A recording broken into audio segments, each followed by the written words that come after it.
everybody, to the Paladins Summer Finals. Now, it's the grand finals of the Summer finals. So that's pretty A lot of dope. finals. Na'Vi versus Envy. My name is Latigris, and I am here with I Hold Shift to bring you through all the desk action that could be just one best of 7 or for a really long time, depending. Yeah. Did you bring a cot in case we do go to a best of 7 I twice? forgot all my comfy stuff today.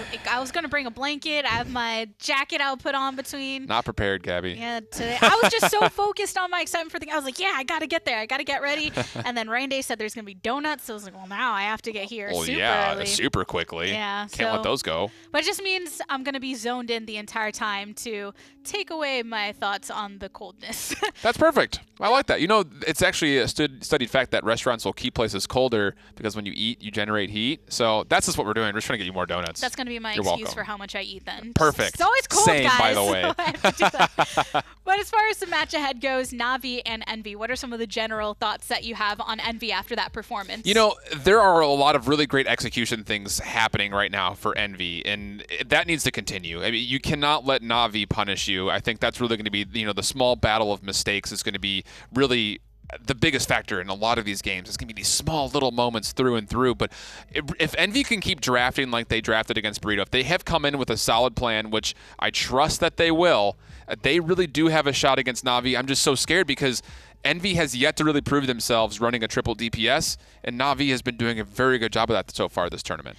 I like the fact that when they have these double frontliners, though, they usually have Ruby going pretty aggressively, yes. So it covers up some of the disadvantages that can happen with it, but you still don't have that full DPS option. It's more of a positioning that Ruby brings to the table. But on the other side, when you have Na'Vi that's facing off against them, and they've been getting pretty good hits with their drafts as well. And Tolki showing that flexibility and his ability to be that point tank that they need. This is actually for Envy the win condition, this battle between Tolki and Lazy. Lazy's been good, but Tolki has been better when it comes to playing more of this point-centric tank while also providing a constant source of damage in that battle in the trenches. I think if they can continue to find ways to punish Lazy and get Tolki on line to, again, contest the point. He's usually there just kind of dancing in and out, making sure that the other team, no matter who it is not getting free capture. He's really, really good about positioning himself, and that needs to be, I think, the biggest factor for Envy when it comes to exploiting a weakness that Na'Vi does have. Even though Stonekeep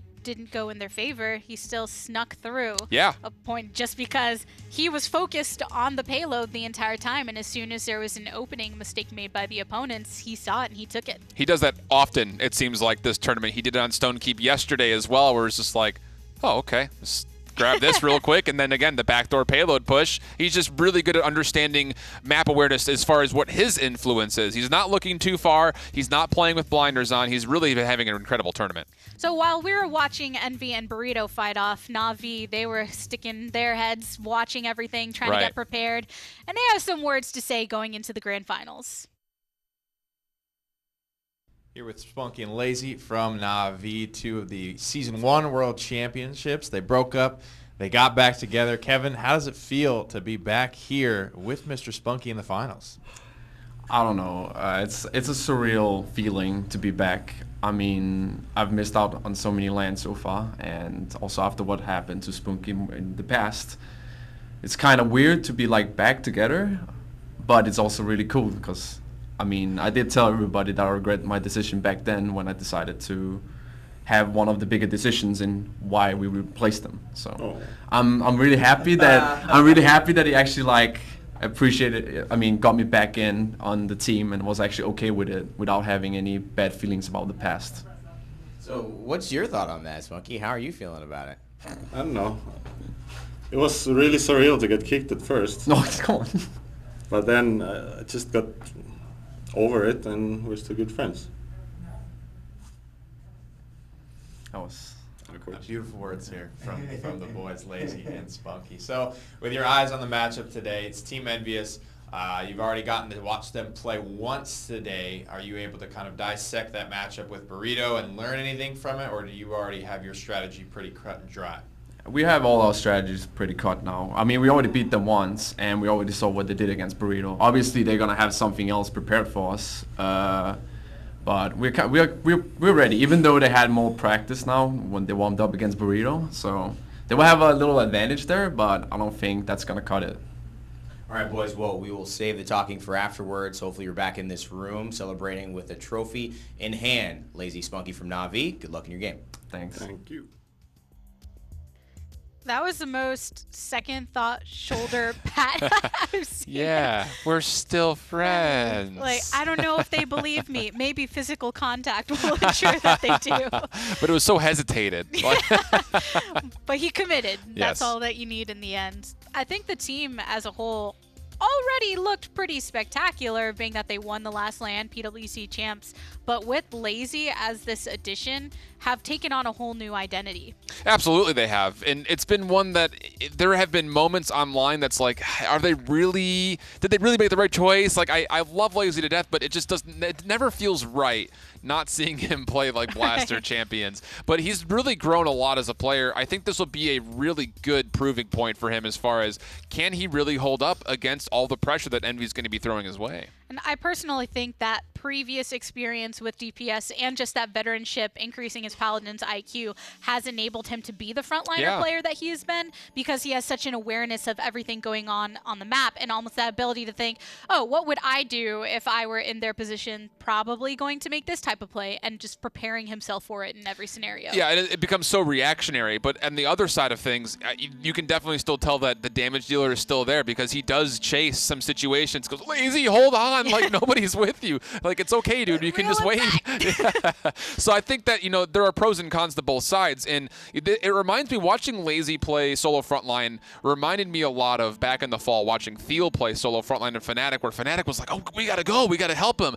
And I think that given more time, the better and more cohesive it looks. It just comes down to, are they at the threshold to take over Envy at this point in time? Well, this thing, we talk about the time that it'll take for it to get in that perfect spot. Well, game's about to start in a few minutes, so is that enough when you're going against Envy, who, when they were getting the picks with which they were super comfortable, they warmed up against Burrito, they're looking unstoppable. Yeah, the thing about it is Phoenix and Night End have been doing a really good job navigating drafts throughout this entire tournament, with, I would say, the exception of the PPL finals in day one. There was a couple of wonky choices in there, but there's a lot of really smart, high IQ minds on this team, and that's really where they dominated Envy the other day, was the fact that they just simply dominated the draft. They forced Envy to play things that they were not comfortable with. And then on the other hand, you see many players getting comfortable on more things on Na'Vi, where Phoenix even tweeted about, thanks to the team for having trust in my DPS play. Huge. Where anybody who's been tracking Paladins long enough, when he first came around about a year ago, it was mostly frontline, and that's all that he was playing. And then as things changed, he started to diversify. And the thing about it is, even when he was playing frontline, he was playing that kind of Rubu damage dealing style of frontline, so it doesn't feel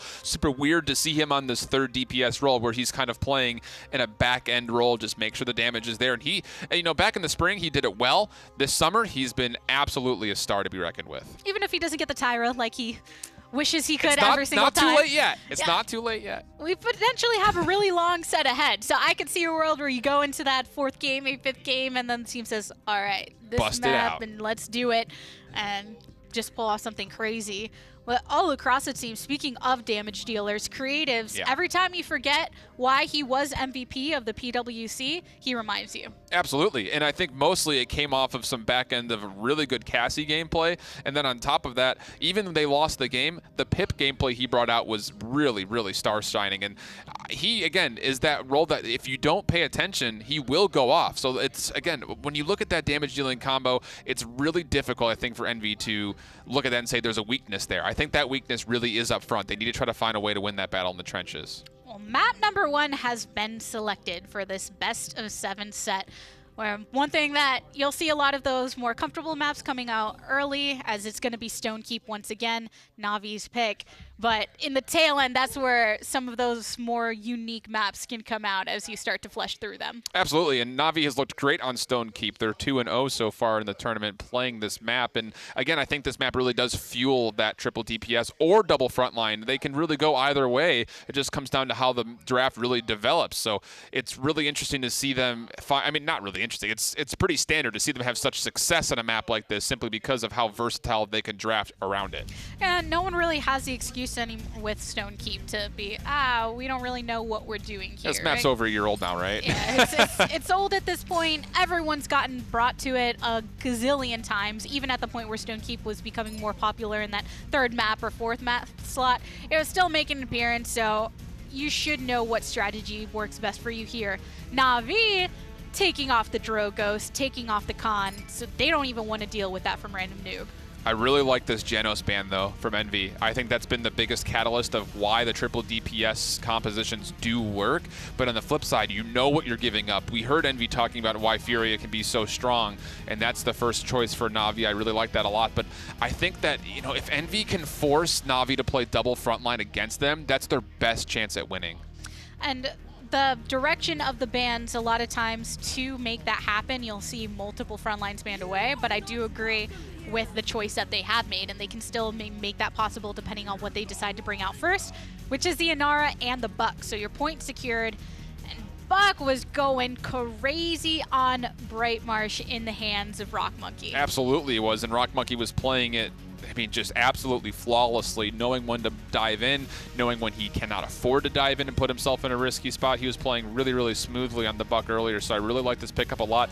Na'Vi, though, on the opposite side, have looked great with Leon. That was probably my most contested pick coming in, as Na'Vi is sitting at a very whopping 5-0. And then on top of that, the Xin is another pick that could potentially come out. Na'Vi is doing that very well, 5-2 through the 7 games they've played Xin. And then you don't have to worry about the Leon being used against you. Exactly. You want your Furia to be optimized, and with the fact that you'll have so much healing available as well as the shielding through then the Barrack, then diversifying those threats as much as possible right off the bat, so there isn't a clear line of strategy through itemization or talent selection that can completely shut you down. Yeah, it doesn't show your hand, right? That's the biggest thing, is that there's a lot of versatility in the pick itself. Nando Inara, very deadly combo for Envy in the past, and they're going to mimic that up while getting some blaster presence from Bomb King.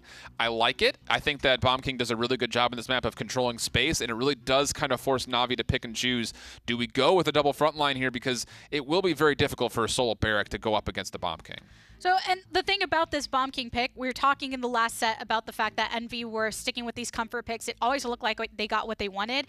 And we talked about the Drogos. Yeah. But really any blaster for Random Noob is something he's going to be comfortable with. And when you can go that deep and still have it look like, oh, they're getting all these picks that they wanted, then that can be a tremendous issue for the opposition. There's that Xin we're talking about with the Willow. So there's a lot of pressure on this Barrack to play near perfectly. Damba, of course, coming out to help sustain the double front line. I like that a lot from Envy. This is going to be a really tough contested map. Into the triple DPS, it's about as good as it gets, with the exception of the fact that you don't have that Genos to help enable something like a Xin or a Leon to get extra damage dealt. So if Envy can soak this up and find a way to really punish Lazy when he's overextended or out of position on the Barrack, it might very well be Envy's map. And then on the other hand, though, if they can get Xin into that backline, try to clip off whoever he can. Yeah, Mutu's dangerous. Can be a lot of trouble. But Na'Vi versus Envy, it's the grand finals, everyone. Game number 1. And who do we have on standing by besides Rain Day and Pretty Hair? Take it, fellas.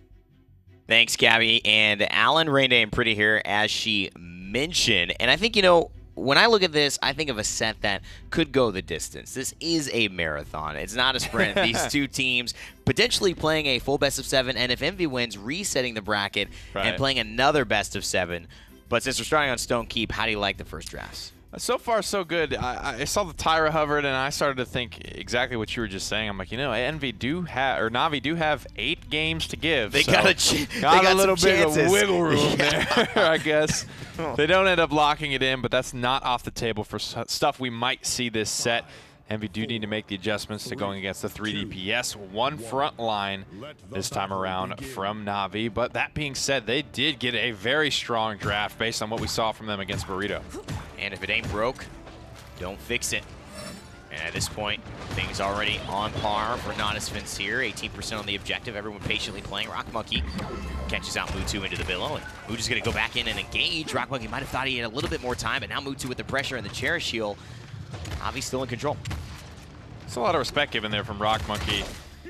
Given it's so early game, Buck, I'd put just about against anyone in a 1v1 scenario. And Mutu starting to realize that, but Furia right behind him. It's a quick first blood for Envy, answered back by Na'Vi. And how long will this duel take? Well, there's your answer. Not too long. Mutu finally finds it. It is with the help of Spunky as well, and Cherish. That's some and damage. Furia continues to just give Mutu an endless supply of opportunities to reset these fights. It's a good shield. We take a quick peek at the damage charts here. I want to see what Spunky was able to actually lay down there.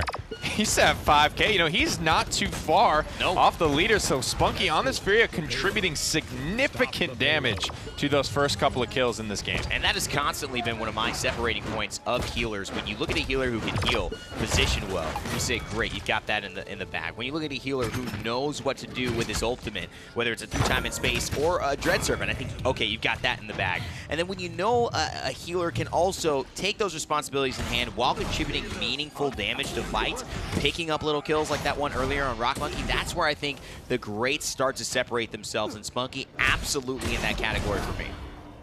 Imagine a Star Splitter Genos that could actually still provide throughput to his team, and that's essentially what Spunky's providing to his squad at the moment. Mutu hunting for something, but he's going to be getting a rude awakening there. Bomb King sticks one to the side of his head and forces him out for the time being. And I know they brought the Bomb King over to the other side because of the control of that fight, because of the Grumpy Bomb. His creatives in the sky will find one on a random noob, and Natus Vincere keep on moving. But I wonder if it's just a bit of an adjustment from Envy, maybe dealing with Mutu and the Bomb King. That might be an easier matchup for random noob to try to take that on, and just send Rock Monkey's patience over the opposite side to try and deal with Willow.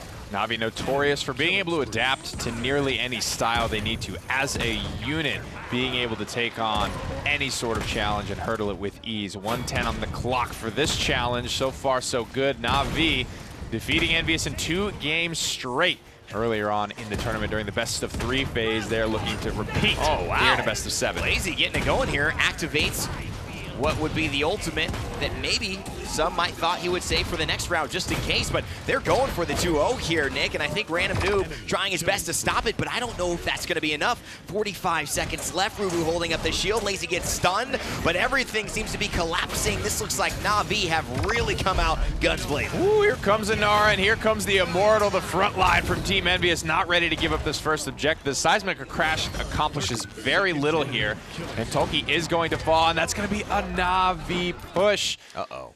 They trade out in just the right fashion. A couple of backliners for a couple of frontliners, but in a tight overtime scenario like that, it results in conversion for Na'Vi.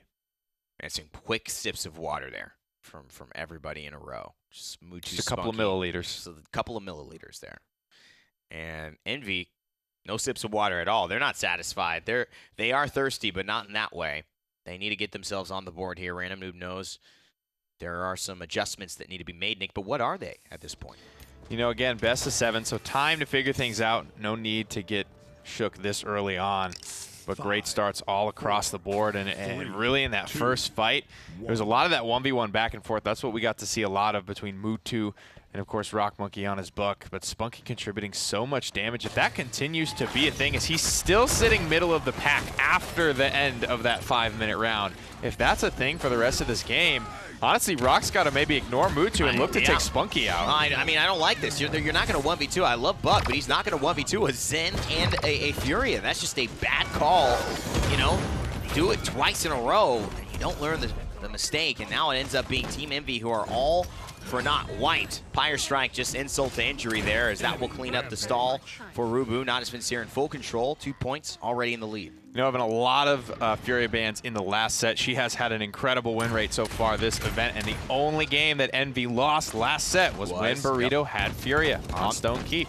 You're right. I was just going to say ad, but you already hit it. Just on this map as well. So I don't know what it is. Maybe Envy on this map feeling a little weaker. Maybe that's why Na'Vi elect to go here. Rubu, though, finding Phoenix, and that's something that looks good for Envy. Random Noob picks up 1, and Creative Zone answering back onto the front line. So 96% for Na'Vi. Envy have to stay on the point. Creative's getting low. 1 bomb might do it for Random Noob, but he's getting poked out as well. I mean, map control's been such a big thing for Na'Vi. Creatives has had complete control of the keep so far. Here comes that dome shield. Lazy's so low, though.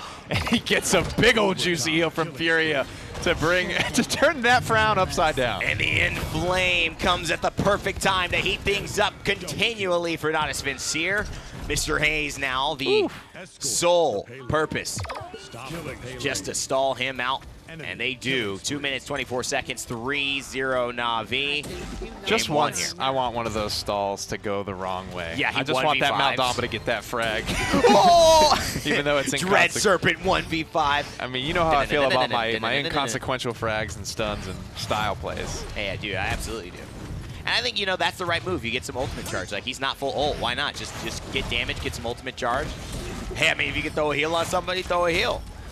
Obviously, that situation, he was by himself and isolated. Natus Vincere, aware of that, goes up into the air.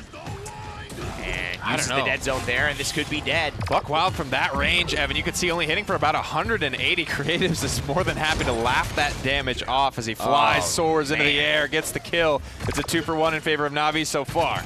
And this is going to be deadly. I think, Nick, this may be spelling an early exit here in Game 1 for Team MV. So much more time to play. It is the best of 7. These teams having to get used to that pacing. Is this the first one both of them will have played, at least in this summer final? Still, Lazy holding. 8 streak for them. Minute 20 seconds left. It is do or die now for Team MV. Gets a big heal. Forced to back up to a turret. We'll get a little bit of that healing station health. But overall, Na'Vi definitely run into a bit of a brick wall here. NV are finding stabilization. They've got a couple of big frontline ultimates, and Na'Vi don't have a lot in the tank there. They've got the Enlightenment. Dome Shield will be up soon, Spite and Flame.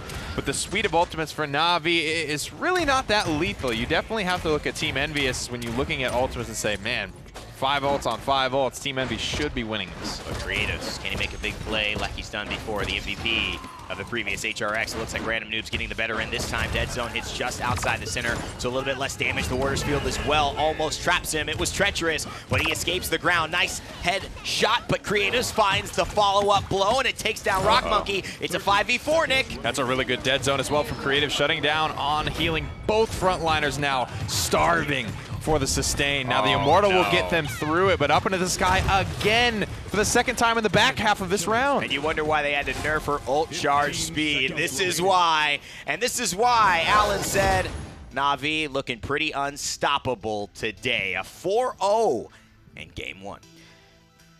I mean, a great start for them. Remember, they did win the Masters LAN. Weren't able to win the PPL final, but that would be back-to-back international victories for them if they can get this here, and that's something that hasn't happened in a while, not since the days of Burrito and D69. It would be 3 really, because they won the last Masters portion of that LAN, and then they won this one, and then they won the I guess if you count Vegas or not, that's really what it separates the World Championship from these two major events. Yep. And, you know, that wasn't really a part of our season. That was more of a fun exhibition-y type of thing. No, totally. That was not like, if you're looking at this in the majors, wow, this is huge. Na'Vi on the cusp of something great, but still a long way to go. Send it back to the desk for Game 2.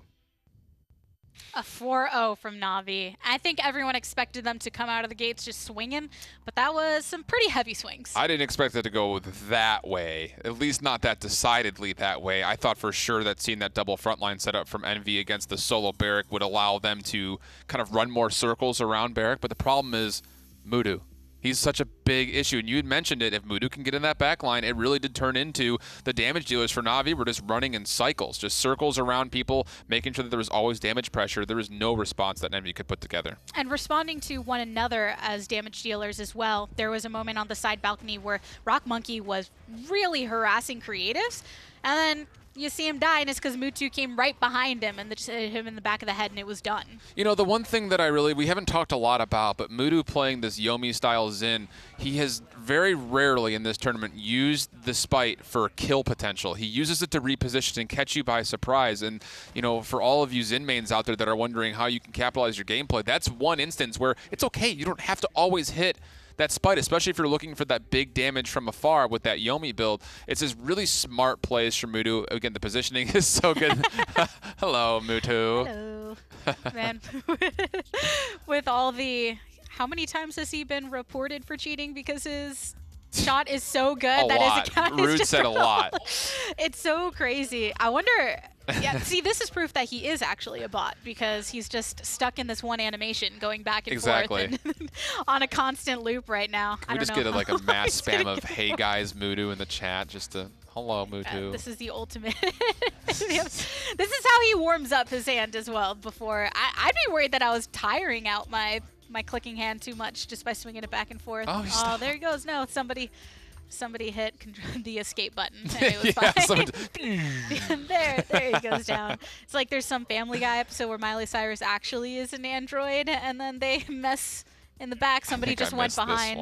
Yeah, it was at some point, and I just imagine Mutu, the same thing happened. Somebody just came behind, flipped the panel open, and said, okay, let's shut that down. Turn him down. He needs to be turned down. He's a monster. And that's, I think, for me, as the games go forward, the Xin pickup, the Leon pickup, is Envy going to be able to find a response to it? They don't play a lot of Cassie, and that's probably, I would say, one of the biggest counters to Xin, the ability to burst him away, make him use all these cooldowns. And, man, I need to see something from Envy to try to keep punishing. We saw, again, Burrito, actually, when they were playing Na'Vi, they used the Victor to counter out the Xin just to sprint after him.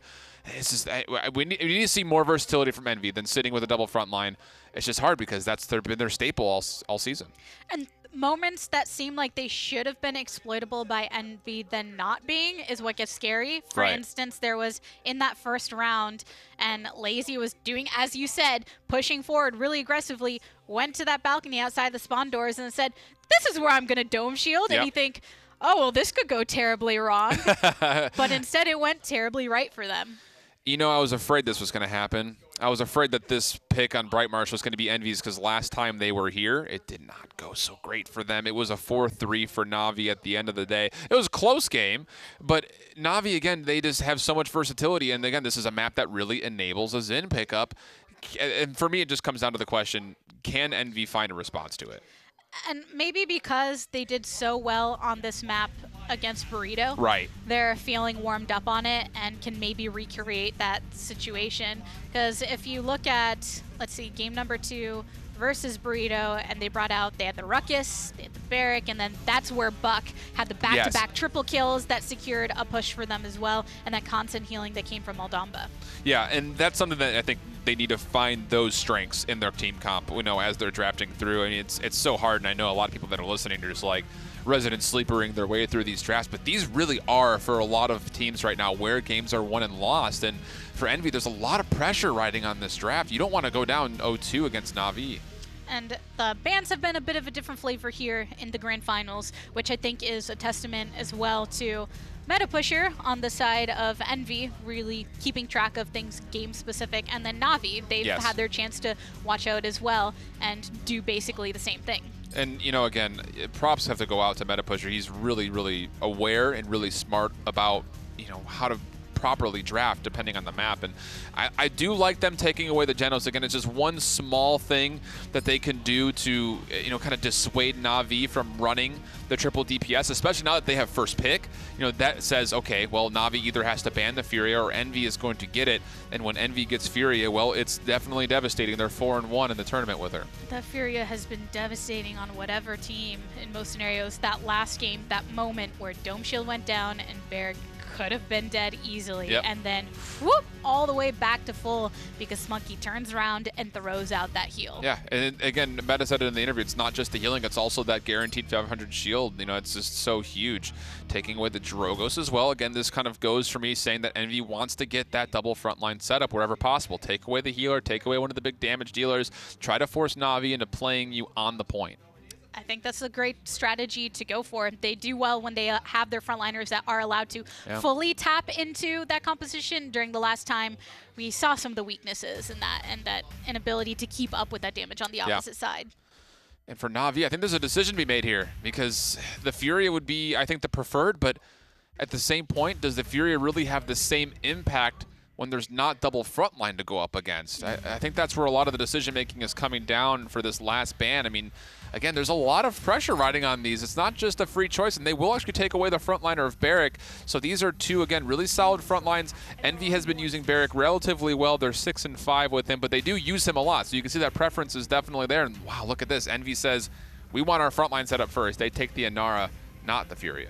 And also, whenever they've decided to go with this and lock in Inara early, part of it is that not showing too much of the hand.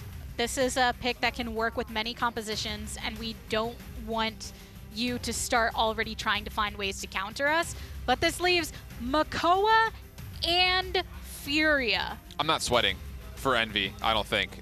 Yeah, Makoa has a lot of potential to be a big thorn in your side. But this allows them to get the Leon, which again is probably one of the biggest contested picks, especially considering that there's no Drogo, so you're going to be forced into a Willow or a Bomb King essentially for the blaster damage. And the Fernando, I like it a lot. Take the priority frontliners for you. And Nara and Fernando have been performing very well for them. 7-2 for Fernando.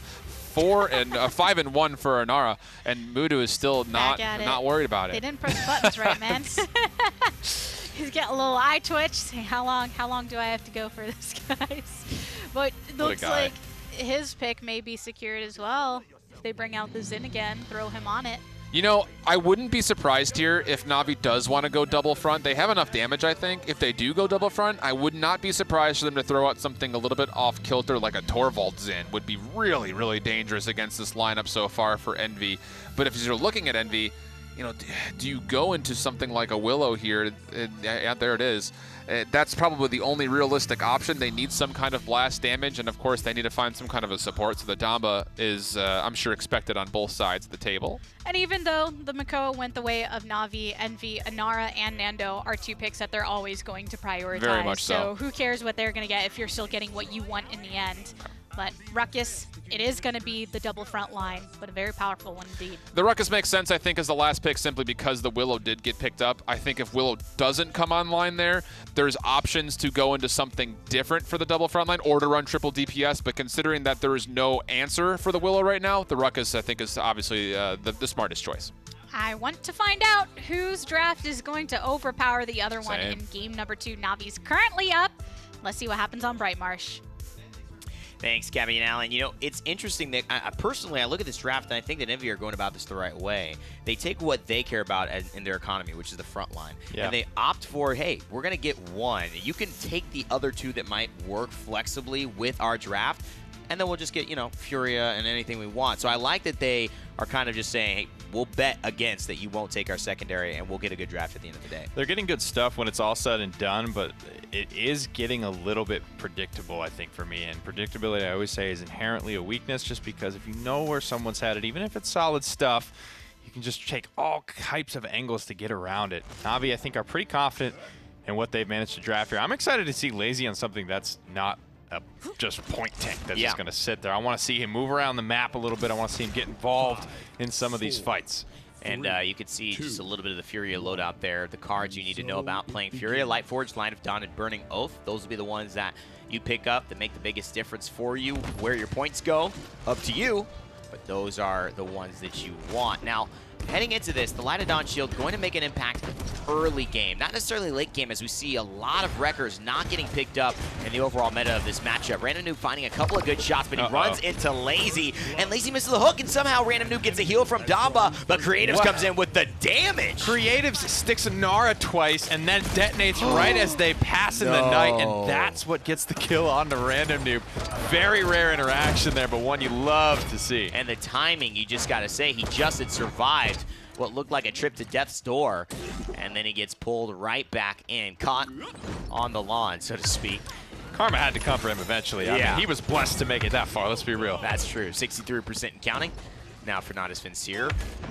Envy have to regroup and have to do it fast. Lazy in the zone, and all the healing means everyone's nice, full, healthy, and with shields. Not sure there's going to be a way to get back, and there isn't. It's a 1-0 again with ease by Na'Vi.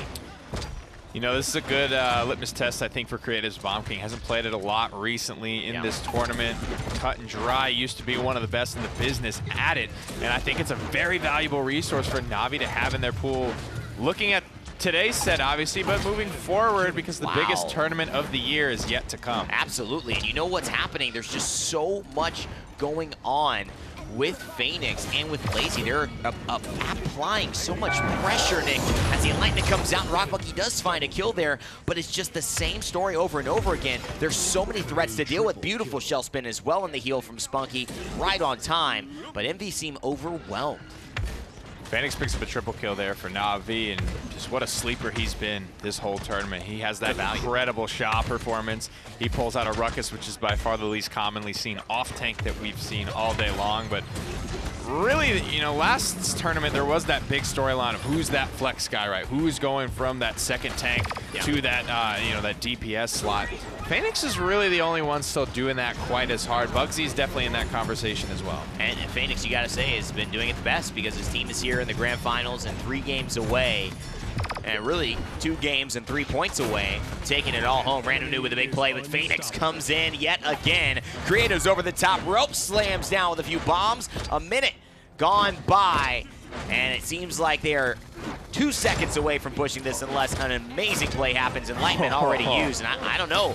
Nick, it looks rough. Wow, Envious just looking dead in the water here. Na'Vi not dropping a single point so far in this set. 4-0, up 2-0 now. Games to give. The bass boosted remix there from Rock Monkeys, only good for 1 kill. But of course, Fanny does pick up 3. Kai Van Dupen. What a great name. Kai Van Dupen. Is that his full name? Yeah. So it's not Kai. I don't know if it's Kai Van Dupen, like the so. Van Dupens. I don't think that's like his middle name. Wow, that sounds like a wealthy family you'd basically Doesn't go to it? a dinner party of. I'm heading But over he's to just a the humble farm lad. Van Dupens, my friend. My Goodman, are you going to the Van Dupens dinner tonight? 4. If only I could come by and invite. If only you were at the Van Dupens last night. My God. Cynthia was a mess. Shallow and pedantic. Shallow and pedantic. Oh, that's Cynthia. All right, we're moving on.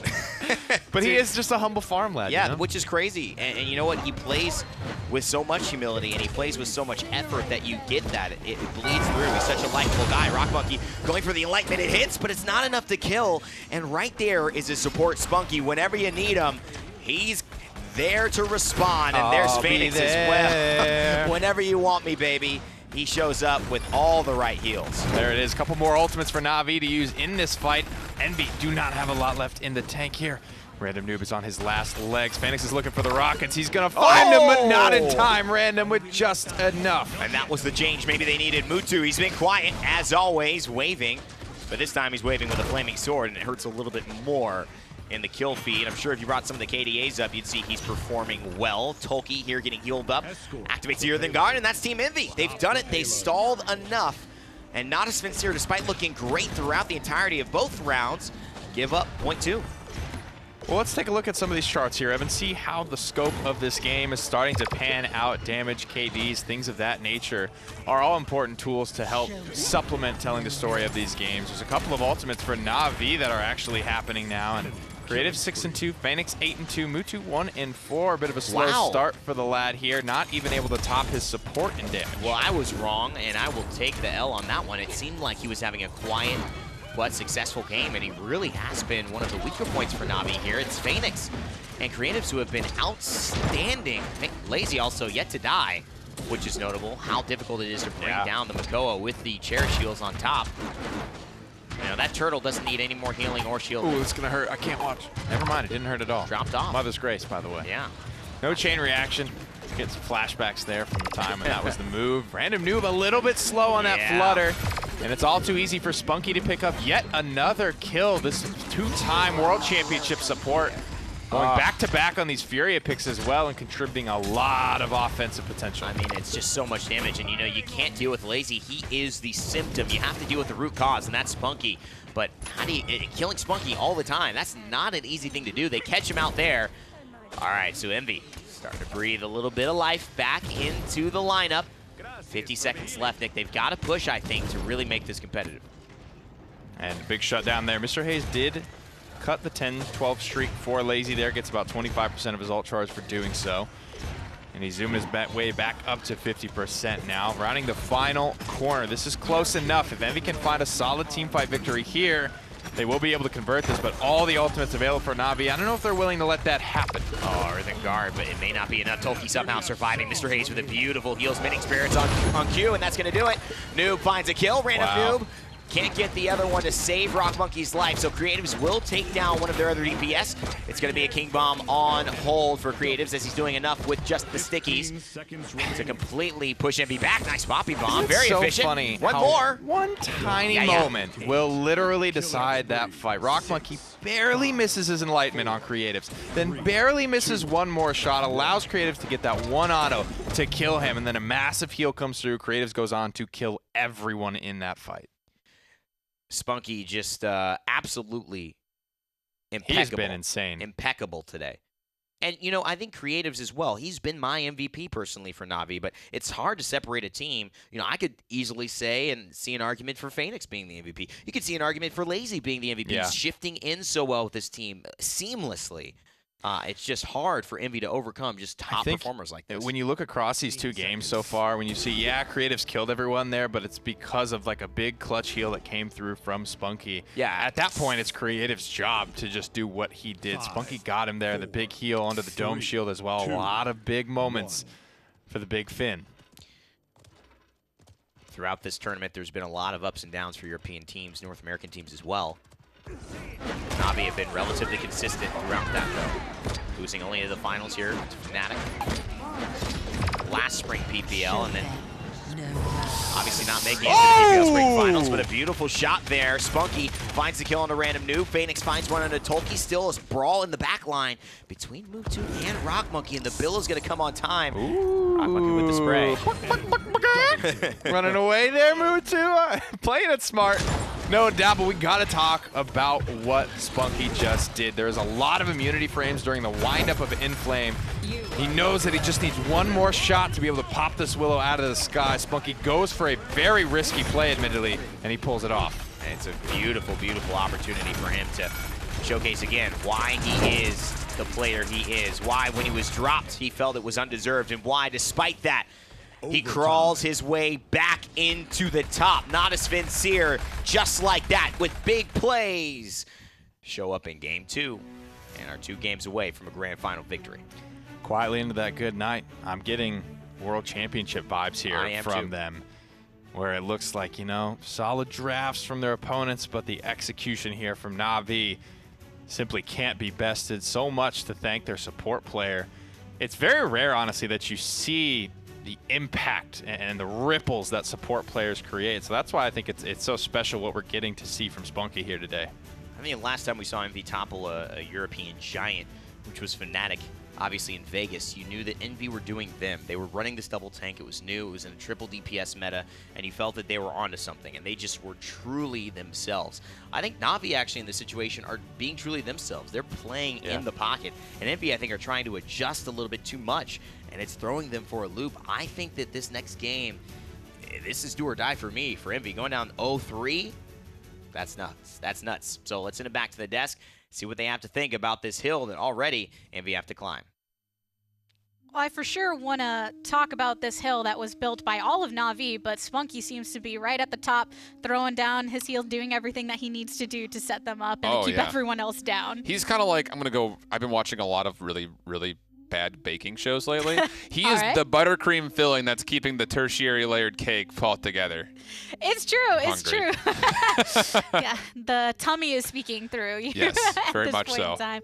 But for real, these little moments coming from him where, for instance, they already mentioned it in the cast, Rock Monkey barely missing a couple shots that allows Spunky to offer that heal, to get creatives, to get that double kill. And then even there in the end, you saw Spunky facing off against Random Noob. Midair. Willow's in the sky. She's there in the Fae Flight, misses 3 shots, and then boom, Spunky fires it back. Again, he is, probably one of the more, I would say, damage-centric supports out there in Paladins. You throw like Cutie in when he gets the chance to play support. But, I mean, Spunky has just been so good. His target prioritization, knowing exactly who and when to heal. Like right there, for instance, that shield is what that is. Like the Bomb King had to go through a dead zone, but the shield is what keeps him alive, and then immediately following up with another Cherish right after. And this is that play that you were talking about where he hits the Inflame, the Wings of Wrath come out, Inflame goes out just for that last little bit of damage and sidesteps it, and goodness, that's just feels bad, man. He sidesteps 2 shots there, 47 HP. It's cool because we were looking from the angle of Random Noob, and you just see right there downtown Spunky swirls off to one side, swirls, you see the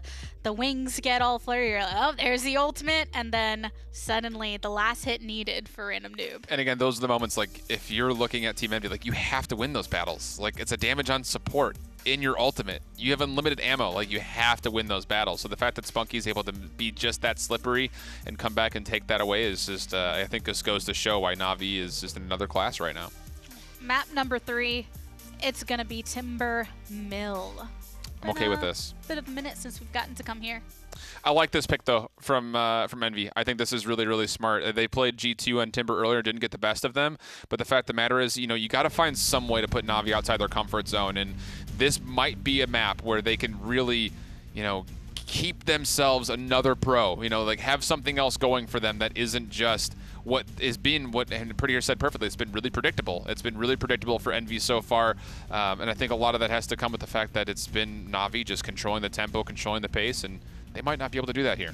And you know what? That's a really hard decision to make when you talk about going with things that are comfortable yet predictable, or things that are unpredictable but maybe not as comfortable. It's both have their advantages and disadvantages. So it makes sense that Envy, when you're going against competition that very rarely make mistakes, you want to be in a position where you're less likely to do that. But you scrim, you've played this team a bunch before, and now they know what to expect from those comfort picks for you. Right, and I think that, you know, taking your point and framing it from Na'Vi's standpoint, that's why when you have a player like Phoenix, you can be more comfortable in more spots because he can play a really good tertiary damage. He can play a really good secondary front line. Those things are really, really huge. You know, that's why I would say that right now the most influencing players in Paladins as a whole is Phoenix and Bugsy, because they're able to seamlessly go back and forth. There is no one like that for Envy. The only other person even from North America that comes to mind is Dosups that can do a similar role, and that's why I thought G2 would have longer legs in this tournament. But right now it's just all about how flexible Phoenix has been.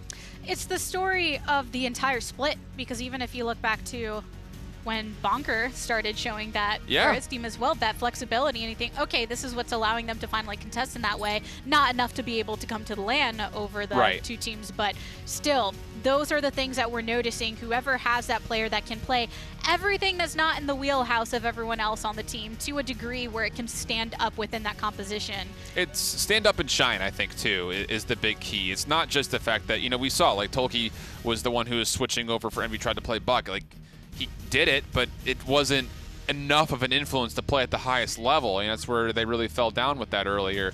And this is going to be Makoa first overall pick. I like this a lot. Makoa, obviously a great pick, but again, because of how big it is to get on that high ground, Makoa being able to pull people away from it is really, really huge. It's going to have to be, again, one of those things. Makoa has to be getting a 60+% hook accuracy to really have a big influence here. Timbermill is not all about your verticality and ability to get on there. It's about bringing other people down to you.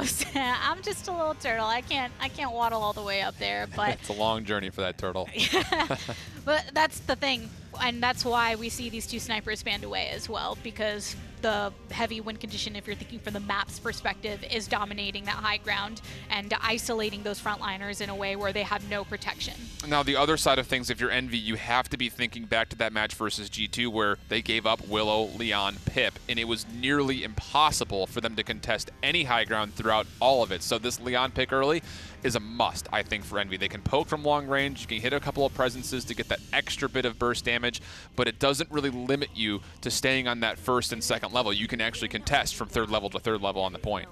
Plus that Death and Taxes should be pretty helpful in this scenario. Barrick, so it's Barrick and Makoa as this frontline potential. So Envy sticking to this double frontline. I like it though, simply because Barrick can set in different areas and set himself up for free, and he's got a place where he can retreat to, or his teammates can retreat to. Those turrets are really influential in controlling space, which is really, when it comes down to the most important factor of the game, that neutral capture point is where it will pay the most amount of dividend. So I like the pick a lot. I think, again, it's predictable, Envy double tank, but the fact of the matter is Barrick over a Ruckus here makes a lot more sense.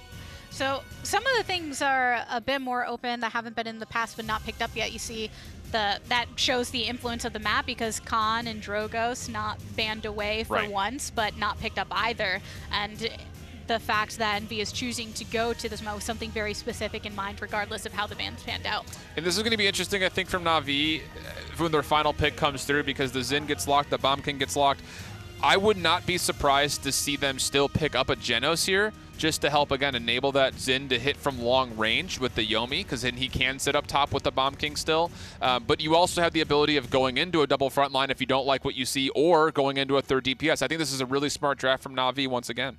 Once again, also hitting on the fact that Phoenix is so flexible, they've been able to leave that last spot just for him. Yep. Everything else, we can kind of tell who it's going to. And then that last spot, it add so much flexibility to your Whoa. drafting process. But the Pip and the Genos locked in as the last for Envy. This meta pusher, when you go back and rewatch these VODs, if you made this call, you're actually a genius, because it forces Na'Vi, it forces their hand. They have to play either a frontliner, where, to be honest, it's going to be hard to go up against a Makoa Barrack Pip, or you have to go into a triple DPS where you already have a Genos that can enable a Leon Pip. So this is a really smart draft from Envy. I like the ballsy call to take the Genos away and not just do something safe like a Saris. This is a really, really smart draft. The Victor in response, though, it feels like the only thing that they really could go.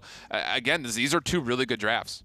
Really good drafts on a very interesting map. We're ready to hop into it and see if Na'Vi can push themselves that much closer to a victory. Well, everybody's got a Victor, but it's not the one I would consider standard for Phoenix to play. Who's playing? You think it's Phoenix? It has to be. Creatives and Mutu will be locked up on Zen, in my opinion. I don't think they'll transition into the Victor. Unless Phoenix opts onto the front line. I don't think we've ever seen. I just Victor. don't know. I don't think we've ever seen Na'Vi play Victor. And I mean, that's what's so good about this draft, and I think why Alan was so excited about it. Yeah, and he seemed very excited about it for the Envy side of things. They block in a Pip Genos after, I believe that, I can't remember exactly what they were hovering, but it wasn't any of those two picks. The production keeps hovering Tyra, dude. I think it's because they're actually hovering Tyra. Yeah. I think Phoenix is just trolling. I know, but I don't really think he's ever going to pick Tyra. He might. I hope he does. Maybe. But, you look at this Pip and you listen to that interview from Random Noob about how he just wants it, right? Maybe this is that moment. The Luminary Pip has been super impactful. Bittner ran it, I think, 2 or 3 times yesterday. Top damaged every single time he had it. And I think Random Noob looks absolutely fantastic on this. He's played it already today. He's warmed up.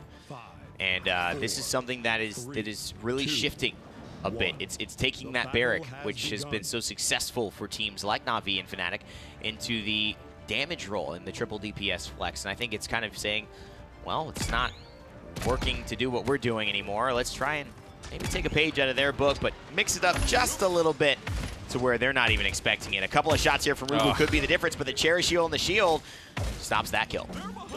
I mean, if there's any healer to just turn the tables in an instant, it's got to be Furia there. So much effective, basically 2,000 effective health comes through for that Bomb King there, and he goes from looking like First Blood to scooping First Blood, trying to dodge a couple of shots from distance here. Random Noob won't miss twice. And that's a big one, because now it gives Rubu a little bit of room to pressure on that left side, but the problem is Rubu is just having a hard time sustaining without Random Noob, and it looks like it is the Mega Potion, so he's opted away from the Catalyst just to provide that extra healing, knowing that the Astral Mark will not be enough, Nick. And 81% still for Na'Vi on the objective. Lazy's been down there the entire time. Now it's forcing Rubu to get down there, but in a very awkward fashion. That shell spin was not precise. I don't know if this is the right call for me. I think if you're going to go this triple DPS, you've got to commit. You've got to apply the pressure via the offensive choice there on the Pip. I don't think I like, despite I feel why I know they win it, the Mega Potion choice, but that's not as Vincere here. Right. I mean, Mega Potion, it seems like when you have that Mega Potion secondary healer, that's the way. Imagine like Envy having a Nara instead of a Makoa or a Barrack slotted into either of those two, and you play it the way that Lazy was playing it. That's where Mega Potion, I think, is going to be able to shine here. They weren't getting, super aggressive. It was like they had this damage potential there. Yeah. But it just wasn't tapped. I mean, it's the damage reduction, or it's the complete inability to break down through a shield. Like, that's why the Stigala are so good with it, right? Because they get the heals, and Nara gives them the bonus heals, but then she gives them the standing up time, so you can get the heal again, and you could just be a nuisance. Rubu is melting, Nick. I don't know if you've seen that damage, but it is ridiculous. Might get the stun here. He's gonna. And Creatives, however, goes down earlier on. Mutu will fall to the lower end and just hide. And now Rock Monkey trying to chase him down. He finds him this time. He won't get away with a billow. Rock says to Mutu. Cooldown's just not quite up in time. Phoenix here on the Victor. He's, he's doing his thing. Making nice splashes here. First time we've seen this guy play this champion basically ever. But I mean, who hasn't played Victor? Sure. If you've played the tutorial, you're good to go. Yeah. Put me in, coach. If you've shot any gun in almost any game, like in the last 10 years, you've played Victor. Simple to learn, yet I think difficult to master. There's a lot of nuance to the character moving around. You could see Hecate knows, absolutely 3 seconds before he needs to move that he's going to just go ahead and start moving, because you are very immobile. Right. You are easy to collapse on, so it takes a lot of foresight. And I think a Catalyst Pip diving this Victor would be a real big problem for them. And Envy have chosen what may feel to them a more safe approach. And it makes sense. A lot of teams, when given the opportunity to press and extend their lead in a situation, maybe scoring points or defend and hold to what they've got, they will choose the more defensive option. It definitely, a lot of times, is safer. But it puts the ball, I think, in Natus Vincere's court more so than Envy would like on this map, because Mutu and Creatives and Phoenix are applying a ton of damage. I think the more and more I look at this, especially without Catalyst 7, I'm just like, where's the lethality coming from? That's what I'm for saying, Team yeah. Envy? It's just not a ton of damage.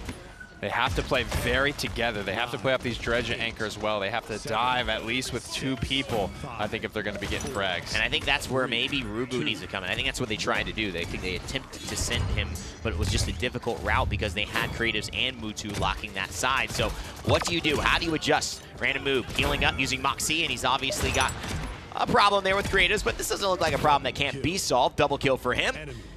And maybe just getting warm on a newer map that they haven't played a lot, and a newer pick with the Mega Potion.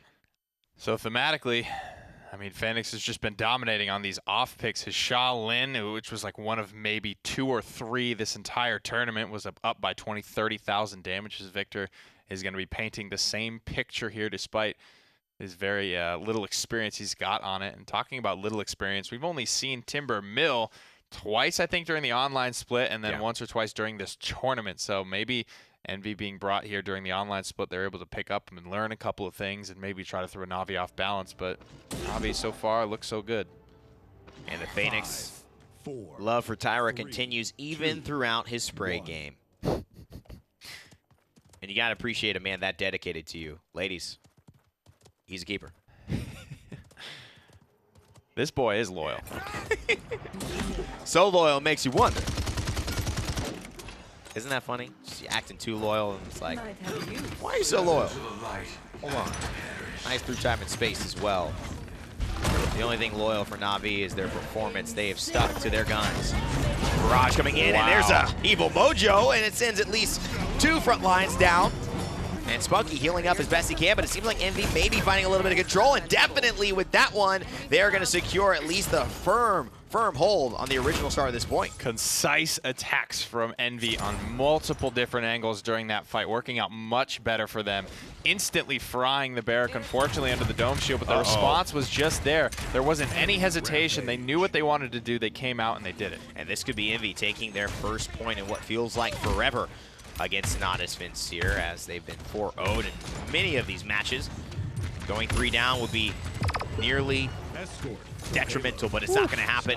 At least this round, they have a chance to push and make it 3-1 here as they capture, do a great job zoning. And there's no comeback mechanic. There's no funny business about it. It's just a dominant Envy capture, and that's the way Timber Mill can look when you just play it right, when you're able to get that clean team fight win early on, and you just get a strong defensive zone set up. That's what happens. You get that 100 zeros. And it does feel like pressure is the name of this game, and so far, maybe Natus Vincere equipped to do it more. Enlightenment, it will whiff, not finding the kill. Ooh. Lazy will find a couple, but at least Rubu slays Mutu, which seems like just a merit of its own. I mean, just you get the I Killed Mutu badge if you do it at all, because he's so hard. Only a handful of those out there in the wild. Yeah, seriously. Great movement here from Random Noob. He's able to show me a route that I didn't even know existed to get up. You know, to be honest, though, I've had good luck. Haven't been queuing with you, so I haven't gotten Timber Mill in a while. That's right. Yeah, good luck, buddy. I swear I get custom lobbies in my Siege games. I played against the same 10 people. Just throw them in different. You randomly spilled out. I'm like, there's 21,000 people playing. You got to be kidding me. It's lonely at the top, Evan. Yeah, that's what it is. Where am I? I'm in the void because I'm not at the bottom, but I'm certainly not at the top. So where the hell am I that I'm playing the same people? Elo hell. Where did I start? I started from the bottom. Now I'm here in the void. Tyler, our production manager. Sorry, that's where you ran out of gas. Yeah, it's unfortunate, you know, I have to fill up, but we will get there. Chat, don't worry. Together we rise. The saga continues. The storm never stops brewing. Wow, diving very deep here now. Rubu on a 13 streak. You heard the special delivery come out deep in the backline. Mutu will find a spike connection as well, and that spells stabilization for Na'Vi. And this is a pretty decent push. I mean, to get this far in Timber Mill and have everyone at least sustaining the way they are is pretty impressive. It's a very all-in map. to be able to push around that corner. It's so long to travel via your mount, so that's why it takes a lot of time for teams to regroup, and you really only get a few chances. So far, I think Envy have done a good job with this lead. It's going to be very difficult for the 2-0s, which is maybe why they got this map as their choice. They were looking for it too. You know, they popped that Evil Mojo, they popped the time and space. They hang on to the Ancient Rage, but there's only 10 seconds left in this round, and that's 1 for nothing for Natus Vincere, chasing away the frontliners. Envy will be a little bit starved for resources going into the next round. Na'Vi will even the score here, the defensive point awarded 2-2. Now, ultimates all on the board except for Mutu's on the side of Natus Vincere. This is rough because you see Creatives in a 1-10 situation. He's not having a great game, but he's doing what his team needs him to do and holding that space on the left side and stopping Rubu from fully making it into the back to pressure out Spunky. I mean, when you look at this composition, right, he's really the only one that's made himself available to be killed. Xin is a very hard character to commit on just at base with all the immunity he's got across his base kit. Yeah. Phoenix has been firing from his farm in the Netherlands. He's not a viable target. Lazy, of course, and Nar, Rejuve 3, with a Furia backing him up. You're a ding-dong if you're going to try and commit onto that. So, I mean, Creative just needs to be aware of the fact that he is, you know, the top of the menu right now for Team Envy and adjust accordingly.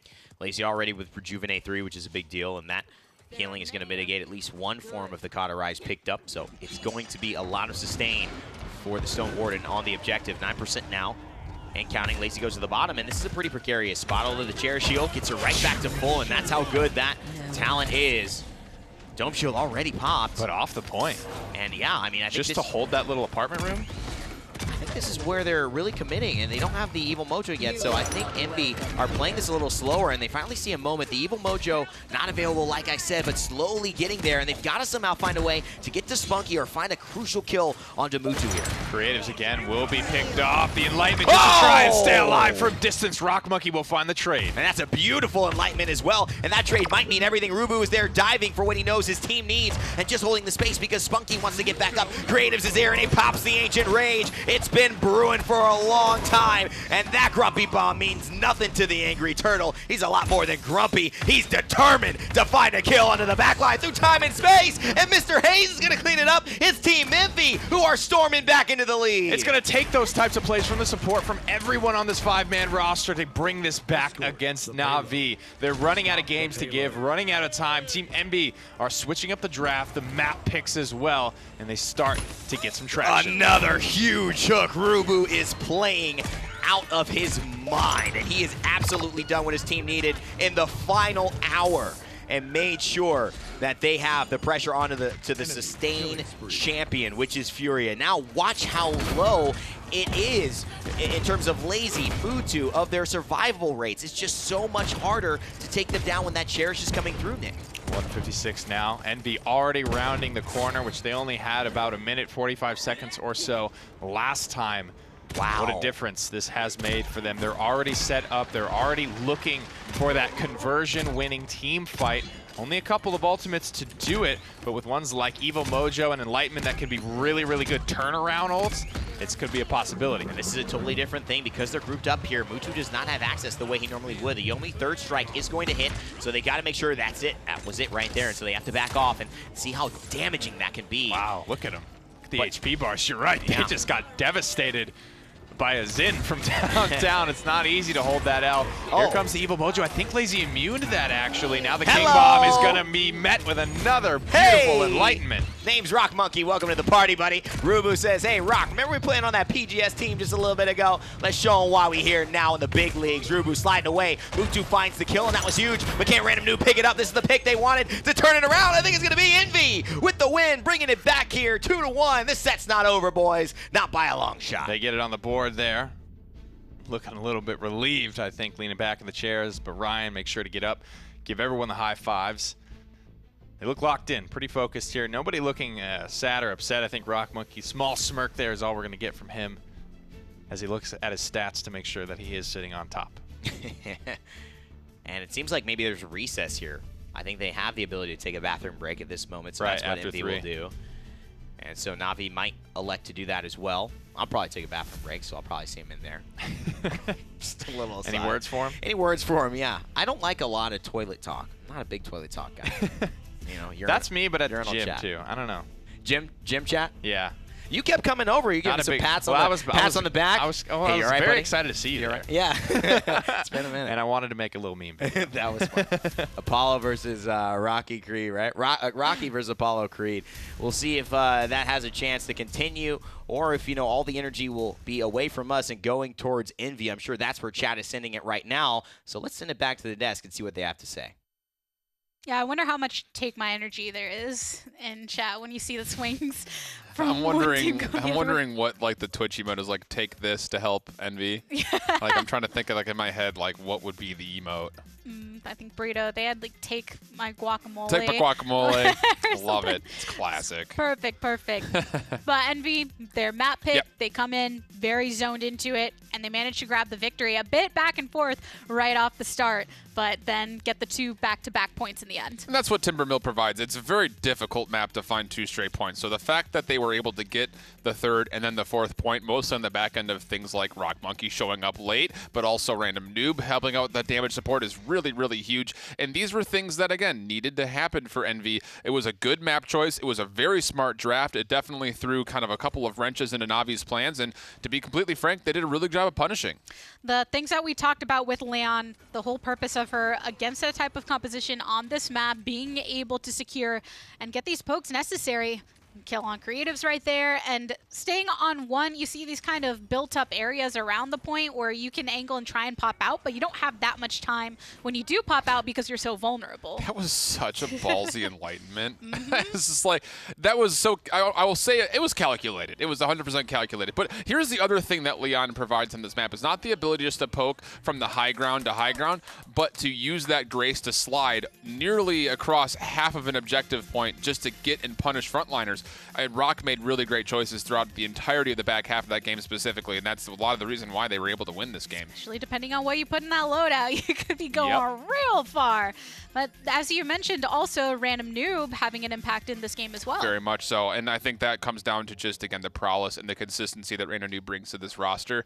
I mean, he's so consistent, especially this tournament. He's been playing out of his mind, so the fact that we can see him jumping onto Pip and doing a really great job of making sure the damage is still there while also providing some burst sustained heal for the Makoa at times, the Barrack at times. It just really goes to show that Pip is very valuable. Even though he's listed as a support, he can make some massive dividends happen from the damage perspective. In the second round, using that ultimate to kick it off and take out some of the biggest threats to the objective on the opposing team, which allowed the rest of the team to follow up. Or even moments, you saw Mutu trying to get away and just locked into a corner. And who's there to finish him off? It's Random Noob on the Pip. You cannot underestimate the power of the explosive flash stun, or not stun, pardon me, the slow. It's really, really devastating. And on top of that, you even see big plays coming out of Mr. Hayes. That through time and space is very well timed. He didn't catch who he wanted, but he still found Phoenix. So hey, thank you very much. And that's really, really big. I think Mr. Hayes really has, over the last 6 months specifically with this roster of Envy coming together and looking really solid past the Purity split up and adding in Rubu and Rock Monkey. Mr. Hayes has really stood out for me as being one of the up and coming challenging supports in the scene. I've said it before and I'll say it again. I think Mr. Hayes has some of the most consistent ultimates out of support players. Yes. Whether it's the Dread Serpent or the Through Time and Space, most of the time you see them having a heavy game turn or something like that, whereas that's not always the case with everybody that hops onto those picks. Not at all. Not at all. I mean, we see that so time and time again, even in this tournament, there are some inconsistent plays from the support role, and it's one of those things you don't normally notice when a support is playing perfectly well, but you do notice when supports are playing not so great. Mr. Hayes has really never, I don't think, in the history of him playing with this current roster, given me a moment to second guess his ability to play the support role at the highest level. And I think the Furio, when he's hopped onto that, everyone across the board with the Inflamed Ultimate still trying to work on a little bit of the timing, making sure you're getting it as that initiation aspect, but he himself made that change very quickly, and we saw the way he was able to navigate that. He's got such a good mind for the game. You can just tell based on things like when he can solo Alta's, Maldamba to make sure he's getting peeled not only on himself but another frontliner, or when it is a really well-timed through time and space, or in that instance where it is initiating a team fight. You can definitely tell the synergy within the team from that role specifically. He's got a very good eye and a very good mind for the game. But you're going against, if you're looking head-to-head with the supports, Mr. Hayes versus Spunky. How would you say the comparison in their styles, because they are very different in their style of play, has worked out when it's clashing on the battlefield in these games? You know, it's interesting because we don't see Envy playing a lot of Genos, so when you see Spunky taking that solo support role with a solo frontliner, having to keep that astral mark on all the damage dealers for as long as possible, Spunky's really good at managing the field and making sure that he's staying alive while doing it. Mr. Hayes, I think, maybe possibly has some of the best engaging ultimates, though, flat out. I mean, you said it perfectly. There's very rare times that I see Mr. Hayes ult, and I don't trust that it was the right call. I think that's kind of the stark comparison. Spunky is very hard to kill. He's probably one of the more slippery supports out there, but on the flip side, Mr. Hayes will make him have to be survivable because of the ability for him to initiate big team fights.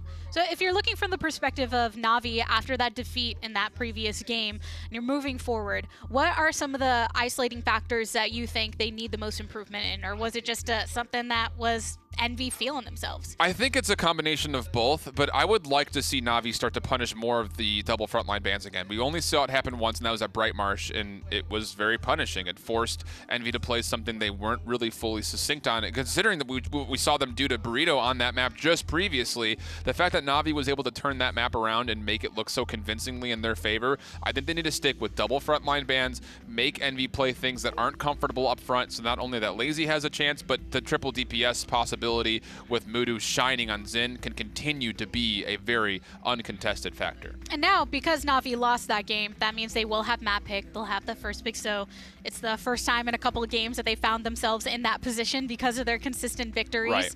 Right. Are there any maps that you're thinking they might be inkling towards as a strategy? It won't be Serpent Beach, I'll tell you that much. I wouldn't be surprised to see something like a Splitstone come out, just because Envy does not have as much experience in this tournament specifically playing that map, so I would not be surprised to see them take it there. They looked really good in it the both times that they had played, even though it was a split 1-1 for them on the tournament series. They have looked very solid on Splitstone, and that's exactly where we're going to go. Good call, man. Good call. It makes a lot of sense. You're at that point in the draft where some of the more obvious picks were taken. I think Envy setting the tone in game number 3 by bringing to Timbermill, which is a bit more of an unconventional map, gives a signal that this is the time when it's in the grand finals, you have to think of anything that's going to send the other team off their kilter. Absolutely. You know, in this one too, and the only reason why I say we might be going to Splitstone, because we saw Na'Vi play Tyra here. Phoenix has to be wriggling his little bit of push for that to happen. This would be a decent spot to see it if we get there. I feel like they've committed to the Tyra hover for every game now, just in the end. Yes. Because of his love, and just waiting for the game where it actually locks in. Yep. And you hear her audio cue. It's the kind of pick that you see at the very end as well. You don't really see people lead off with a Tyra because your enemy isn't going to be locking into that either. And she's so easily countered. That's that's the reason why we don't see Tyra so often, is because her mobility is just map specific, yeah, very countered. Very much so. And really, I mean, she does well when playing up against very immobile double frontliners. I mean, because the burn that comes out of the firebomb is huge. The ability to put down a mark on somebody, a hunting mark, and burn them down is so huge. But again, that was, I think, you know, I hate to say it, but I think that was the reason that Na'Vi lost this map previously, is that they were playing the Tyra. I hate to say it. It just didn't click in that way. No. I think the times that we've seen the pop-off on Tyra, it is when you're burning through things like Inara and stuff, Right. and saying, hey, you have a difficult time getting out of this spot. Well, I'm going to light everything on fire below you. And slow you down while that happens. Slow you yeah. so that you're stuck in this for a very long time. Yeah, and the percentage per your health pool ticking away, it definitely does sizably get at you. This is a very interesting draft, though. I'm actually kind of surprised to see Envy taking away the Makoa. I would thought they would be okay with Makoa going the way of Na'Vi, just simply because of the map that they are on.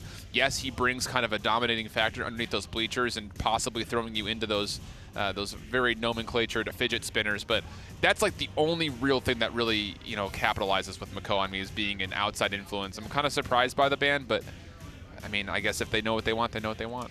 We haven't seen anybody throw anyone into that fidget spinner since Click You earlier during the Yeah. last split.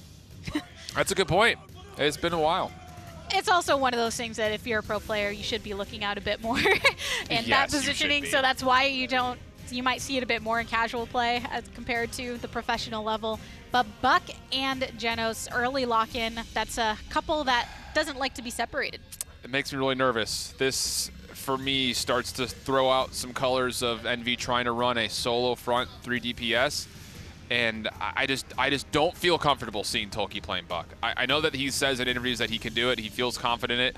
For me, it has not been convincing, especially when you're going up against the best team in the world.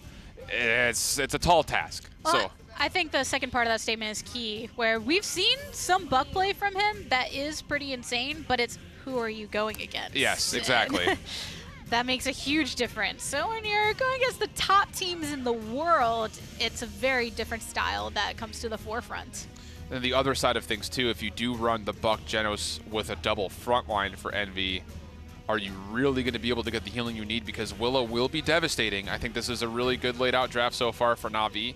I think they're really taking their game to Envy right now. And when I see drafts like this, it makes me think like, oh, this is kind of forcing Envy to pull something out of the ordinary to try to catch Na'Vi off guard. Do they have something that they haven't really used yet to go up against this really formidable top 3 picks for Na'Vi? And I don't know if they do, but it's that point where you're in the grand final, you're one game that you've gotten so far was still hard fought on a very unique map.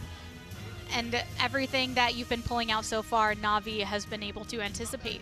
Here's another reason why I'm nervous. They're going with the double flank, which is very possible to pull off on this map, but they're 3 and 5 using Buck and only 1 and 1 using Xin. Makes me really nervous. They've only played Genos, well, now 2 times, and they split the difference there as well. There's no way this is going to be a tire in my mind. I just don't think you can. The solo Barrack is very possible in this, and I think you need to find a way to counter up. Yep, I'd like the Willow Drogos to take care of the double flank by running double blaster, force Envy to make a choice of which of those floating targets you're going to be going for. And this means that Mutu's getting that Drogos and Leon for Phoenix as well.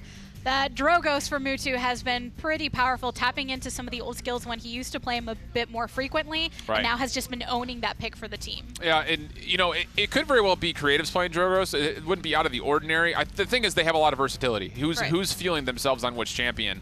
And through, this is a really solid lineup for Na'Vi. I think at the moment they are dominating. This is what I was wondering. Will we see some ballsy sniper pickups? And it will be Kinessa. That's really the only option they had unless they wanted to run a secondary front line of running like a Ruckus. But against the Willow Drogos, that wouldn't have made any sense. So this is, again, the off-the-wall pick that Envy, I think, was forced to make.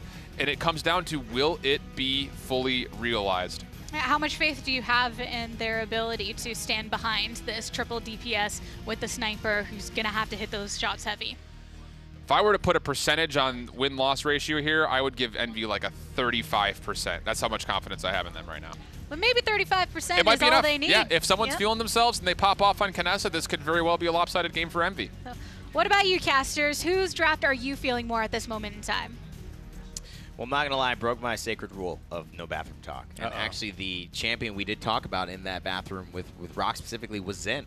So I'm surprised to see Envy pull it out after not pulling it out the entirety of this set. But I think it is going to give them a different feel, and I wonder if it'll be as dominant and successful as we've seen as it is with Na'Vi. Yeah, I mean, Tolkki, he had his great moment, right? He got his top play of the North American split on Splitstone Quarry, on the Xin. Very clean couple of plays from him with that champion here. It's just risky, though, right? And it's going to be actually, wow, random noob on the Kinessa. I would have bet money that it was Rock on the Kinessa. Random I would have bet Buck, money on that as well. And Tolkki on the Xin. I think that this is fine, though, because if Paul wants to take it, you know, he wants to take it. This is a big boy moment, and he's ready. He says, I'm grabbing it by the steering wheel, and I'm not letting go. I will drive this fight. And he knows who he has to get first. Misses the first shot. I almost think this is decided by the fact that Rock is head and shoulders a better Buck than everyone else on this team. Yeah. In my opinion. I think that's a very good statement as well. So excellent in his aiming and just so efficient with those headshots. And the patience, he reminds me of Mutu. He reminds me of Creatives in the way that they just stay on their mount. And you know what? The pressure, Nick, this is looking actually like an extremely strong point fight early on from Team Envy, who, you know, are making Na'Vi stay in a box. You know what I will say, Evan, is that Na'Vi did not have a problem against Hekate's, I can't even remember if it was Strix or Kinessa, but Hekate's sniper play on Splitstone Quarry. They were able to adjust to that specifically, and that was the moment when they were able to defeat them in that admittedly very close Game 7. Right. But I feel like Na'Vi have seen this before, and they should know what to do against the Kinessa here. And it is, you know, working, but I think the way that we've seen the lack of pressure from Drogoz against this Barrack, which is, you know, really proven successful, it's going to really tell the story. If they can burst down Lazy in these little moments, if they can rotate Rock over and find meaningful damage, or if Tolkien can pick that off, I think that's going to be the difference. Counter goes up, and he knows the bill has to come soon because of potentially the Nightshade here, and he's going to do it. Rock Monkey rotating 84% now for Envy. Lazy's still alive on the point. Just a failed do there, and now Mutu is starting to creep closer and closer to the objective. He's feeling a little bit more comfortable. There Lazy gets taken down, Void gripped up and slain. And that's all you need. That's the kill that you want. And now Lazy's gonna have to touch to the point, and that's a beautiful spike there by Zen. Holds it in place. Just here you go. Let me tee you up. And Spunky on the backside. I think the Maldamba is really where I'm starting to see the difference in his impact. It's so much harder to stay constantly healing that Inara with Random Noob, you know, ready to pop off anytime. And that's a great sign from Team Envy. Normally, I would give the late game to these 3 DPS compositions, at least in Team Envious, is when they get those COTS online, when they can get through these kills a little bit easier in the late game. So the fact that they're able to, at the very least, just get a point on the board here and drag this game out another 4 minutes is a great thing. And what also, you know, to me is indicative of why this draft is succeeding, as we see a little bit of a brawl, Rock Monkey and Mutu trading out there, as well as creatives in the action, is that the pressure has been applied to Natus Vincere. They don't have a great dive composition, especially with the 2 backline blasters in the Willow and the Drogo. So what I'm seeing is actually a very potential easier game for Random Noob, especially since no Zen is there to really force him off that high ground. You know, Mutu hasn't been able to play a real chill backline champion in a minute now, so this is a big playstyle adjustment to him, as well as the fact that this is a risk taken by Team Envy to pick up the Kinessa, but it's because it throws Na'Vi off balance, and it's really a question, and a question that Navi's answered plenty of times before, of how quick can they adjust, how quick can they adapt and evolve as a unit. And I think that's really one of the marquee staples of Na'Vi, their ability to adjust, especially in Game 7s. They've done it against Burrito in the semifinals to get them there, eventually earning that clean sweep and HRX win. Phoenix here with the Enlightenment, and Rock Monkey actually finding a huge kill. Toki finds another one on the Phoenix, and Creatives and the 2 damage dealers and healers in the backline is Tolki ready to pressure them out, and Spunky better be careful here. Tolki doing very much a Mutu-esque move and just distracting. Look at this split. Basically, everyone that's in the race is only separated by about 10,000 damage from top to bottom here. And all in all, a very low damage game so far. We're coming up on almost 5 minutes. Pop-off performances are usually benchmark at about 10,000 damage a minute, so people on pace for about half of that at the moment. And you can see here, maybe the attempt, we would assume it is the Eagle Eye, but actually don't recall checking the scoreboard to figure out. Haven't seen many headshots as well, and I don't think he'd be running steady aim here, so it does appear like he has the potential at any moment in time to finish it off, but that's just going to be Mutu, Lazy, and Phoenix holding this bridge, holding this corner to much success. And you know, this is the corner, right? This is where things get really kind of rocky for Splitstone. If you're not going to succeed in an offense, that's most likely where you'll get stalled out at. Very close race either way. Lazy getting picked out in the open a couple of times here. He's got to be careful of the Void Grip as well. And it was the Eagle Eye Kinessa coming through. And so that will mean that at any point in time, this game can completely shift. Random Noob doesn't hit any notable snipes there, I think, early game. And if, you know, one of those shots to Spunky or to Phoenix, that changes the dynamic completely. And Na'Vi are forced to back out. But you've got to be saying, Na'Vi fighting against the sniper, doing it the right way thus far, staying positive in their KDAs. And Rock Monkey, again, like you mentioned, 6-2. What a great Buck player. Very, very solid. Quickly making himself one of the best in North America here, and that's no tall task. For a while, I was really just feeling like NA just was picking Buck so Europe couldn't have it, but now it seems like they're definitely a part of the conversation there. Evil Eye has really stepped his game up as well. This duel between Tolki and Creatives has been going pretty handedly to Creative. And again, you just see so much support from Random Noob, and here it is. Going in for the spike, finds him mid-flight. And that is a Willow down, ladies and gentlemen. No fly zone right there. Seismic crash coming through. Lazy actually already has his target. Go back to base so he doesn't get anything off of that. The Lazy ult, baby. We got to get one of those in. And frankly, you know, this is grand finals. It's pretty good that he hasn't had one up until now.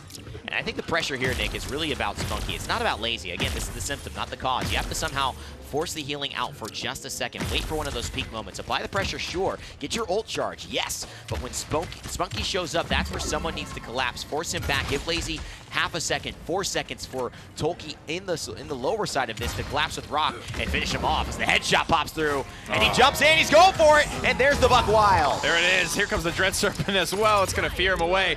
But so much battery charge off of Lazy this whole time. No one making themselves an easy target. Creatives is going to take that challenge. And that's a lot of misses there from Random Noob. He hasn't been nearly as lethal as we would have wanted to see, but finally finds Creatives. And hey, however you get the job done, you get it done. Random Noob with another shot there midair. That had to have been a headshot under the Drogo, so he shows up right when he needs to for his team. Overtime ticking away, and Lazy's going to go down yet again. Great fight by both teams, but Team Envy 600 credits richer after those 2 points. Really, I mean, there has to be a change for Na'Vi on these point fights. There's really just no pressure on Random Noob the entire time. He finishes that round like 1-4, but that really doesn't tell the impact of what he's had. Na'Vi really just held Envy at this corner, picked him off a couple of times, but during this whole point fight, there is nothing in terms of pressure on him.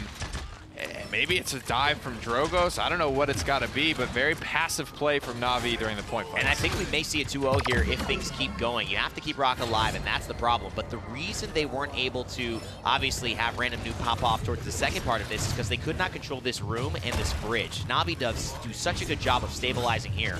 So somebody's got to get to the back line, force Spunky away, get the healing off for a second, and then collapse onto this room. If they take control and he can play that long sight line straight to basically the base, the enemy base, right. Then they're going to have, I think, a real great chance to push this in. I mean, think about Frog Isle. It's very comparable in terms of just how the map lays out, shooting down to a little pit, but it's also like how the snipers play.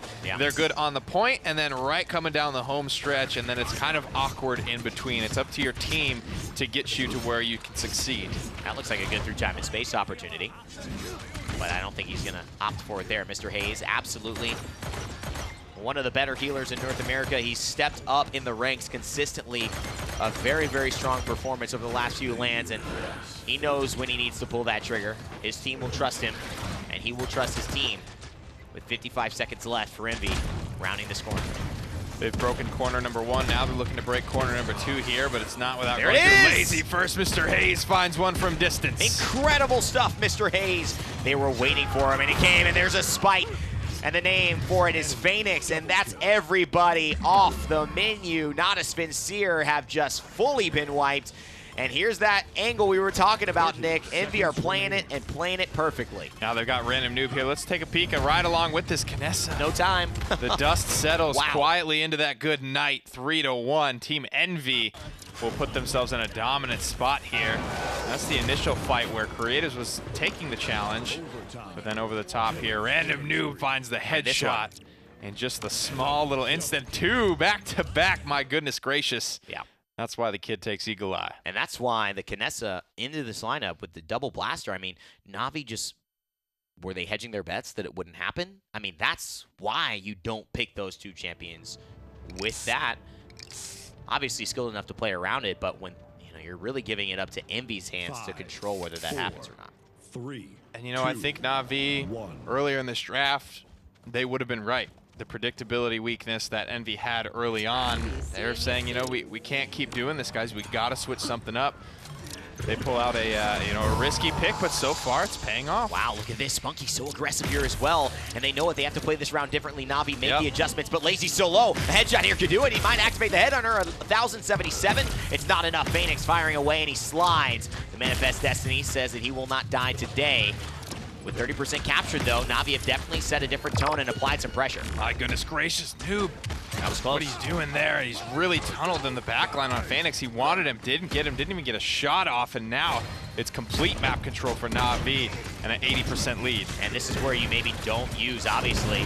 Oh my God, the dome shield. He does, and Mutu finds Rubusu. That just uses absolutely nothing in terms of its value. And Rock Monkey here trying to find what looks to be Lazy, just absolutely unkillable with the aggression Na'Vi has applied. Well, there's the answer, Evan. Na'Vi, with the comeback mechanic, you have to definitely mention that. They change up their strategy. They had to. They were really looking flat through those first couple of team fights. But now it's a question here. Na'Vi will not be giving up a defensive point. Even if they fail to push here, Envy need to get an offense, a capture something to win this game. How much will they spend to try and even this game up if it comes to that? And this is where it also, as easy as it is to maybe attack from range, defending from up close is where Team Envy will struggle. And so they have to find a way to still have that impact. Tolkien maybe lost track. We saw Random Noob losing track of some of the vital moments. Ooh, risk. Threats. This is a risky rotation for Random Noob. He is so deep in the enemy backline right now. It's going to pay off. He picks off Mutu. Now he's got to deal with Phoenix here. He's going to reposition, but right into Creative's arms. You got to probably call that worth it. Just the amount of people he pulled off the front line. Absolutely. Total of 3. He brings one with him. And that's the power of a sniper on a map so large, especially Kinessa. So much different than Strix in terms of her mobility. The transporter, just that instant out. So you have to be prepared for that inevitable quick escape. Rock Monkey feels confident with the damage reduction. He can survive one more hit. He does. Creative still holding the top bridge. 2-3 reads the scoreboard. Now Tolkien trying to stay alive in this corner. It's going to force the Billow. He gets the Astro Mark as well, but he is outie 5,000 from this fight. He will not be a factor for another couple of seconds. So many weird angles for him to play. And these blasters could come up over the top of that wall at any second. And that's the thing to be worried about here. The through time in space and the meaningful damage. That's what this support can do, and that's where you see Spunky differentiate himself and separate Na'Vi in these tight moments. Can Mr. Hayes do the same thing? And he gets trapped in with Lazy and walled in with Lazy. He's got to say what's up to Lazy, and Lazy's not letting him go without a very strong high five. The Stigala brings one down as she drops down again, and there's Mutu to respond. The perfect in and out. The tag team is brilliant, and there's another one from Mutu, and a Dread Serpent, a triple kill from Mutu, and Na'Vi have team wiped Envy just like that. Beautiful Dread Serpent there, just to keep it going. Spunky knows what that means to keep Mutu alive there and to slay Rock Monkey to guarantee they don't get that one-for-one trade there. Na'Vi will go in with a lot of momentum into this last fight. But Nick gets a Dread Serpent, and it's cost them resources. That means they're betting they can push this through. And right now it seems like they can, but that's the Billow. That's what Zen provides. He's still alive, and they still have to worry about him in the back line, and that buys a little bit of time for Rock Monkey. That buys a little bit of time for Mr. Hayes. That buys a little bit of time for an enlightenment from Phoenix, but Tolkien is right there, and that glimmer of health turns into a kill, and a third. Triple kill for Tolkien, making it out alive. You know, honestly, that's Phoenix losing focus there for sure. He misses a couple of shots there. Rock Monkey gets the kill onto Mutu. At that point, damage reductions kicked in for this buck. Phoenix is getting frustrated. He feels like he's going to lose this now 2v1. He pops this enlightenment, losing sight of the rest of the fight happening around him. His whole team is dead. Doesn't matter if he gets that kill. He's the only one left standing for Na'Vi. And now that's another ultimate they won't have going into this round. Very, very risky play, although Spunky's very close, but Lazy in the seismic crash. Phoenix, although he hits the enlightenment, 59% still. How is this early game going to adjust, knowing what Natus Vincere pulled last round? I don't know. Envy. The Dread Serpent was so key to what they did last round. I don't know what they've got cooking this time around, but getting pressure on a Random Noob, however they do it, it has to happen now. Close range 1v1 here, almost knocks him into the lava. Oh my, oh my, oh my. And Phoenix is diving as well. They know they've got an easy target. That is such a brilliant collapse. I mean, how fast was that? Phoenix was in and out. Oh, man, just forcing that leap because he would have otherwise went into the lava there. My God. Now he's caught out with a 10-second mobility cooldown. Nowhere to go. Phoenix moves in at the perfect time as well.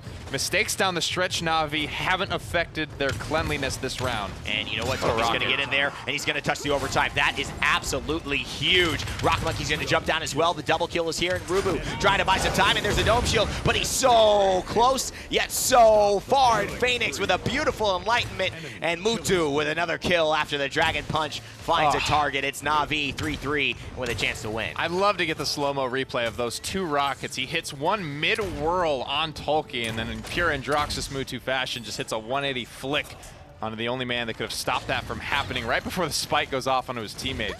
It's beautiful there from Na'Vi. They don't need the ultimates when they're playing like that. And this is what has separated them in so many tight situations. The little things, the mid-game adjustments, the adapting, as you so perfectly had mentioned earlier, Nick, in this contest, as it's now approaching nearly a 17-minute game.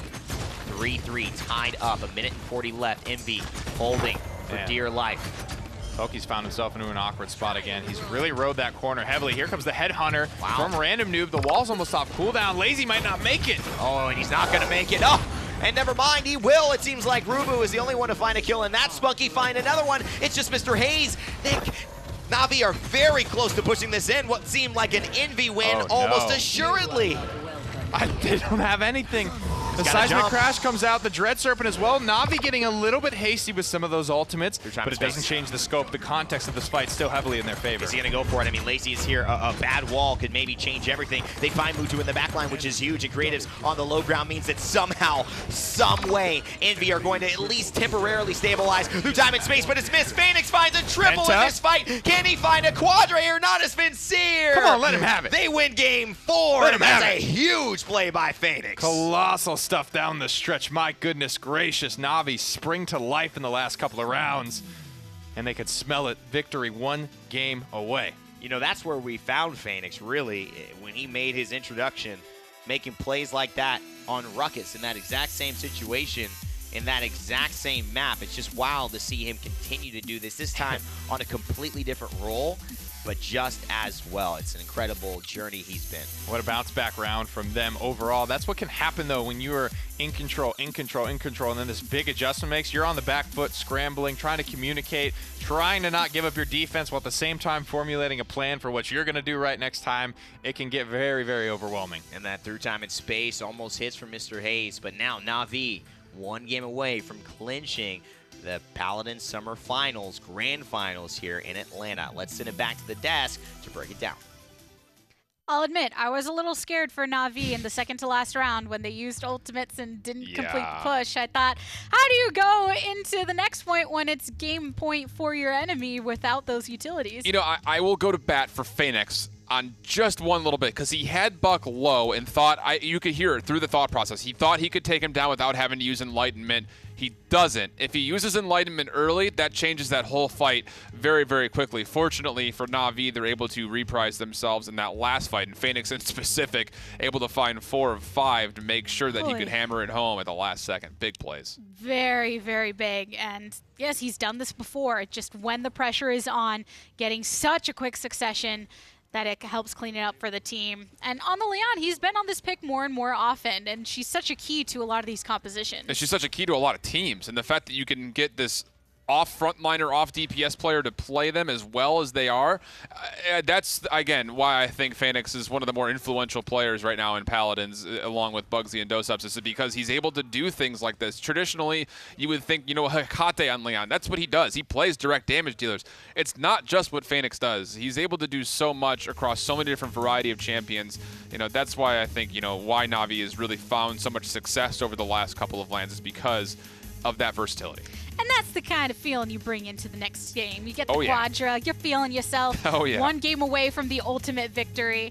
And this is a pick that often goes high in priority, but it's not the only one that he's been showing out like this on either. And that's the consistency that Phoenix has brought without having to consistently be on the same champions. Yeah, and that's huge. That's so huge. And, you know, on the flip side, too, you know, my confidence meter was not super high on Envy. And it wasn't just because the Kinessa was new. It's because they're playing a Genos that they don't normally play. It's because they're playing a solo Barrack that they don't normally play. It's because they're playing a Xin that they don't normally play. It's weird to get a reading on them. And to be completely frank, that was the pick that they had to make, and they did make it work for so long. It just was a little bit short.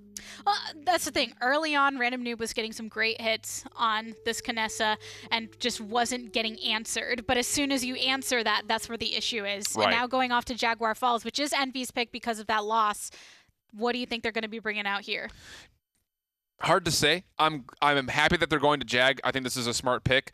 Navi's only been 50% on the tournament with this map, and of course we just saw Envy for the first time play this map against Burrito, and they did really well with it. It really just kind of comes down for me is, can they find the same kind of success? They pulled out the Inara and the Ruckus earlier with that spicy Grover pick before, which worked out so well for them.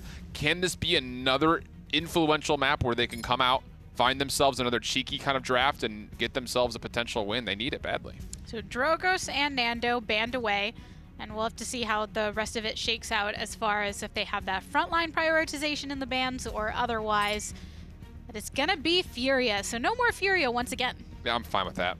Furia has been such an influence on this whole tournament. You know, we were talking kind of off camera, like, I wonder what would have been if she was released a week later and wasn't eligible for this land. What would this have looked like? I'm sure there's a handful of teams that would have been fine with that. But the fact of the matter is, Furia has the highest win rate of the tournament. She's insane.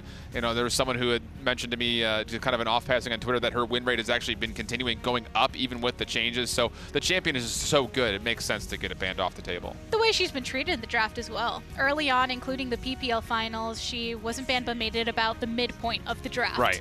And then later started getting the bans and still kind of midpoint. Then she started getting first picked, and then now it's usually either first pick or ban away. Yeah, and it makes sense. Again, she's getting up there as far as, you know, top 5, I think, of most banned champs from the tournament. But again, highest win rate, it kind of shows you exactly why I like the Makoa pickup on this map from Envy. They have looked pretty decent with Makoa, to be completely honest. But again, you're setting up Na'Vi for that potential solo Inara and that enabling triple DPS Genos if they do go that way. Otherwise, you're dealing with a very difficult to displace double frontline with the Inara being part of it. And on this map, because there's those side panels that you can venture off into if you are Makoa, it's not too hard to navigate between the two areas and then also pull people and displace them. Yes. So Envy, Barrick, so it's a double front line for them, and then Leon as well. See, this is, again, one of the downfalls of Envy kind of being one-dimensional in their draft and having to play double front is with the Nando Khan being banned away, they are showing their preference. We want to make sure we get our second front line. It's so important to this key composition. The good news is they're able to pick up the Leon, which is so good at countering big influential blaster damage dealers like Drogos, even though he's banned here, and like Willow. So this is a smart pickup for Envy. Things like Manifest Destiny, when you can just zoom across in a way that we actually saw on Jaguar Falls with some other teams do just that. Yep, absolutely. Xin getting locked in, of course, enabled by the Genos, and the Cassie, I like it a lot. And maybe, I mean, again, I don't see Envy picking up the Cassie here, but the fact of the matter is Cassie can get that extra little bit of supporting mobility to that flanker and provide that opening big burst damage that you want to see. And potentially a Willow right now for Envy. Random Noob, I think, is one of the ones that has proven he can pilot this champion effectively. But you got to be careful for those 1v1 situations, as we saw him get taken down early on. It's a big Monka S from me. For sure. And then Maldumba, I think that's also something you could see from a mile away. Envy wanting to stick with that comfort. Furia, Banjo's taking on the other side. They love their Damba on Envy. So their lineup has been secured. Some blaster damage, some hit scan as well, anti-heal. And the Na'Vi just have one more to lock in so far. You know, I'm trying to think, because the Damba has been obviously a preference when it comes to double frontline, but I'm wondering what a Grover would have looked like, or what if Saris would have looked like. Just something to change it up just slightly, make Na'Vi, you know, think about it differently. Saris, very slippery with shadow travel, can stay alive, a lot of throughput healing. Grover, on the other hand, very consistent healing, a lot of damage that can be brought. And look at this emoji coming out to help out with that kind of off middle ground frontline presence. This is spicy.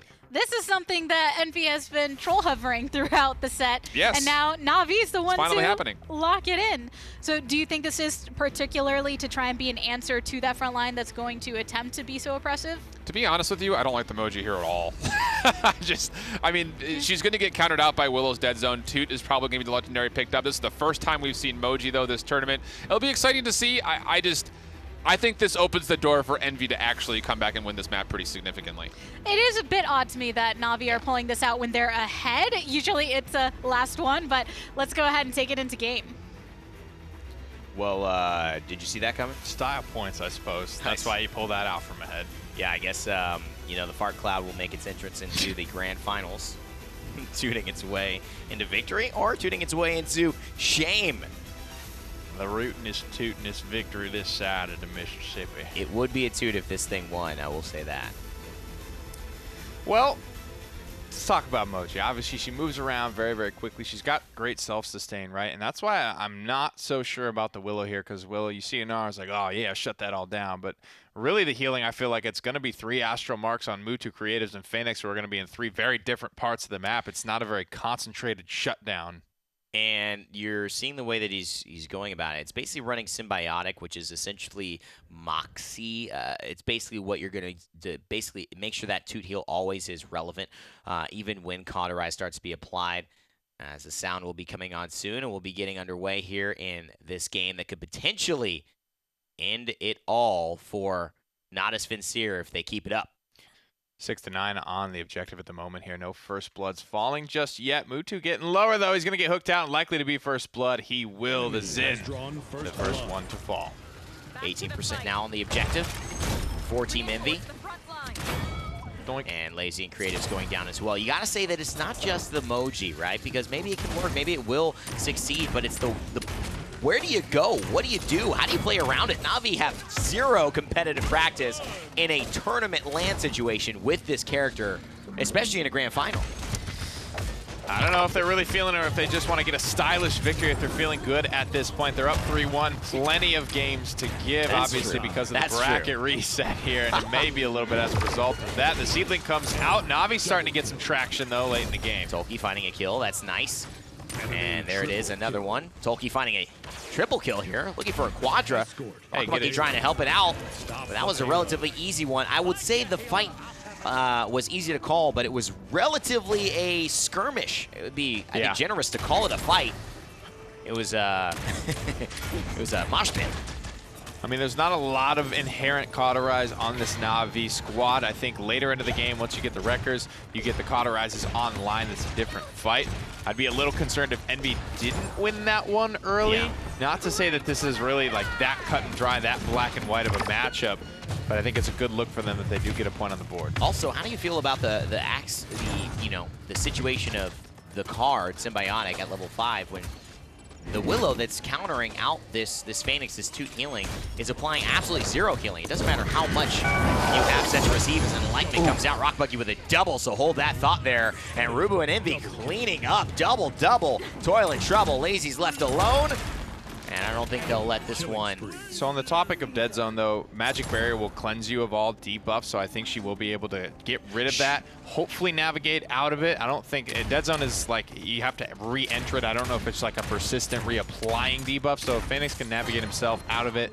And again, you know, Mutu's going to have his Astro Mark, Kratos going to have his Astro Mark. He's going to get that Dead Zone onto someone. Yeah. I think Phoenix is actually probably the least good target for it.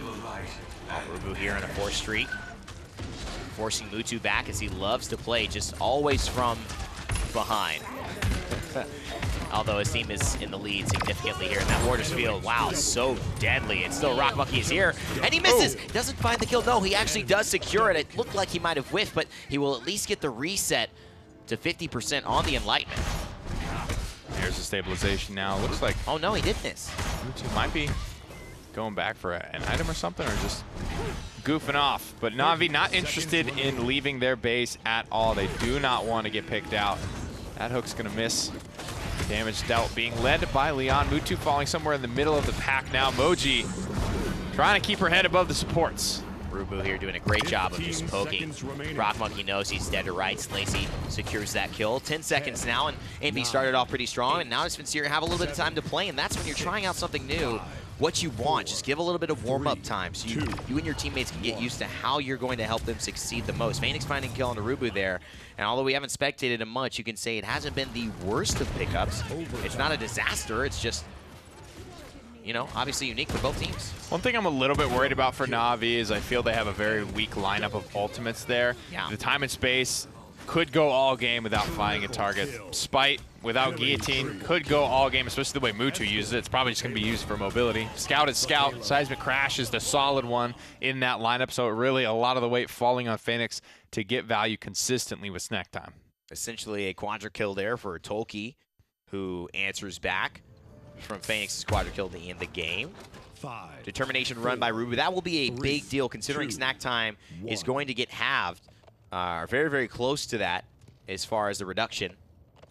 And it will be able to have this Makoa back in his true form and not a cookie as soon as possible, but Phoenix will still have a moment to be able to grab him up and instantly delete his health bar. That's what that ultimate does, so pay attention for that. As Tolkien here uses the Dome Shield just to stay alive. Nobody really contesting him much in it. The fight happening look elsewhere. at this. Comes the Dead Zone. It's got a couple of clumped up targets, but Lazy sneaks up on him, drops the Warders field, and confirms the kill. And that's just patience, Nick. I mean, he just waits long enough, and wow, it feels like, does he have a magic barrier? I've never seen him use it. Rockmonkey's doing such a good job of catching Phoenix when he's weak, and without his defensive shield, Rubu now ready. And this Warder field, it's been a nuisance for them. It's been great for Lazy.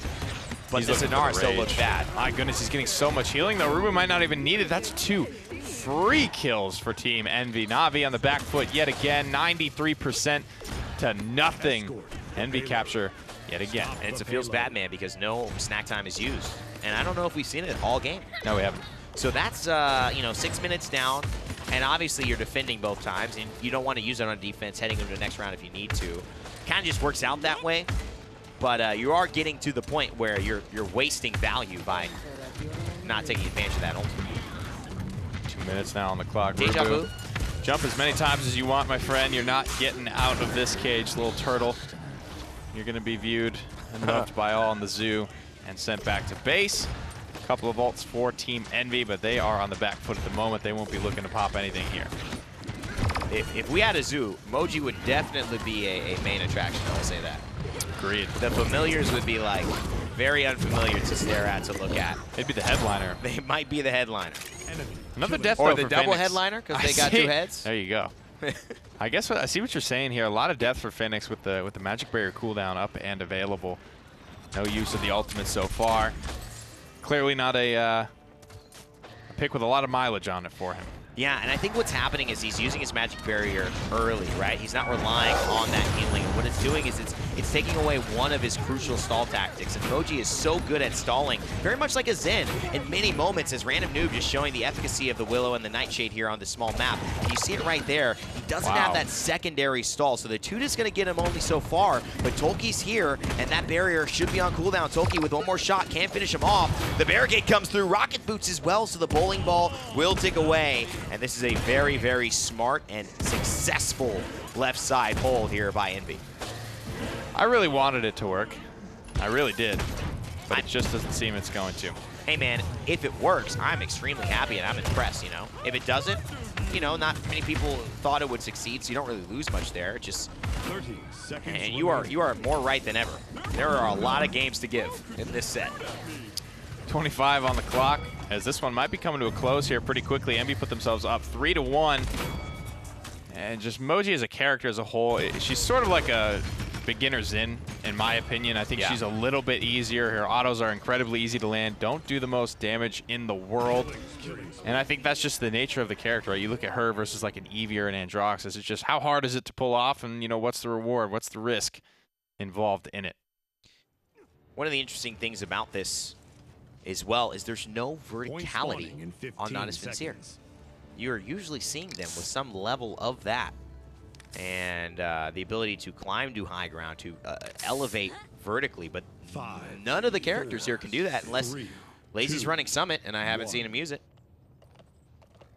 I think, you know, if you want to pull that off, this is one of the maps for it. This or Bright Marsh. 3-1 now. Comeback mechanic for Na'Vi. They'll have a chance. That's a deep orders field. It's going to almost lock down Tolki. And he's just going to go right up under the dome shield for it. And that's a really good one because then comes the Nightshade and Phoenix hiding in there. It's snack time. The first time they use the ult. No. Guess what? Rubu gets out and kills Phoenix. How about that for a snack? Did he even land it? Oh, you know what? Rubu probably just ancient raged it. Oh, you're right. Well, that yeah. feels bad. He gets out by never going in. Easy peasy lemon squeezy. 48% counting. 3-1. Under 10 minutes played. Man. This could be Envy's game.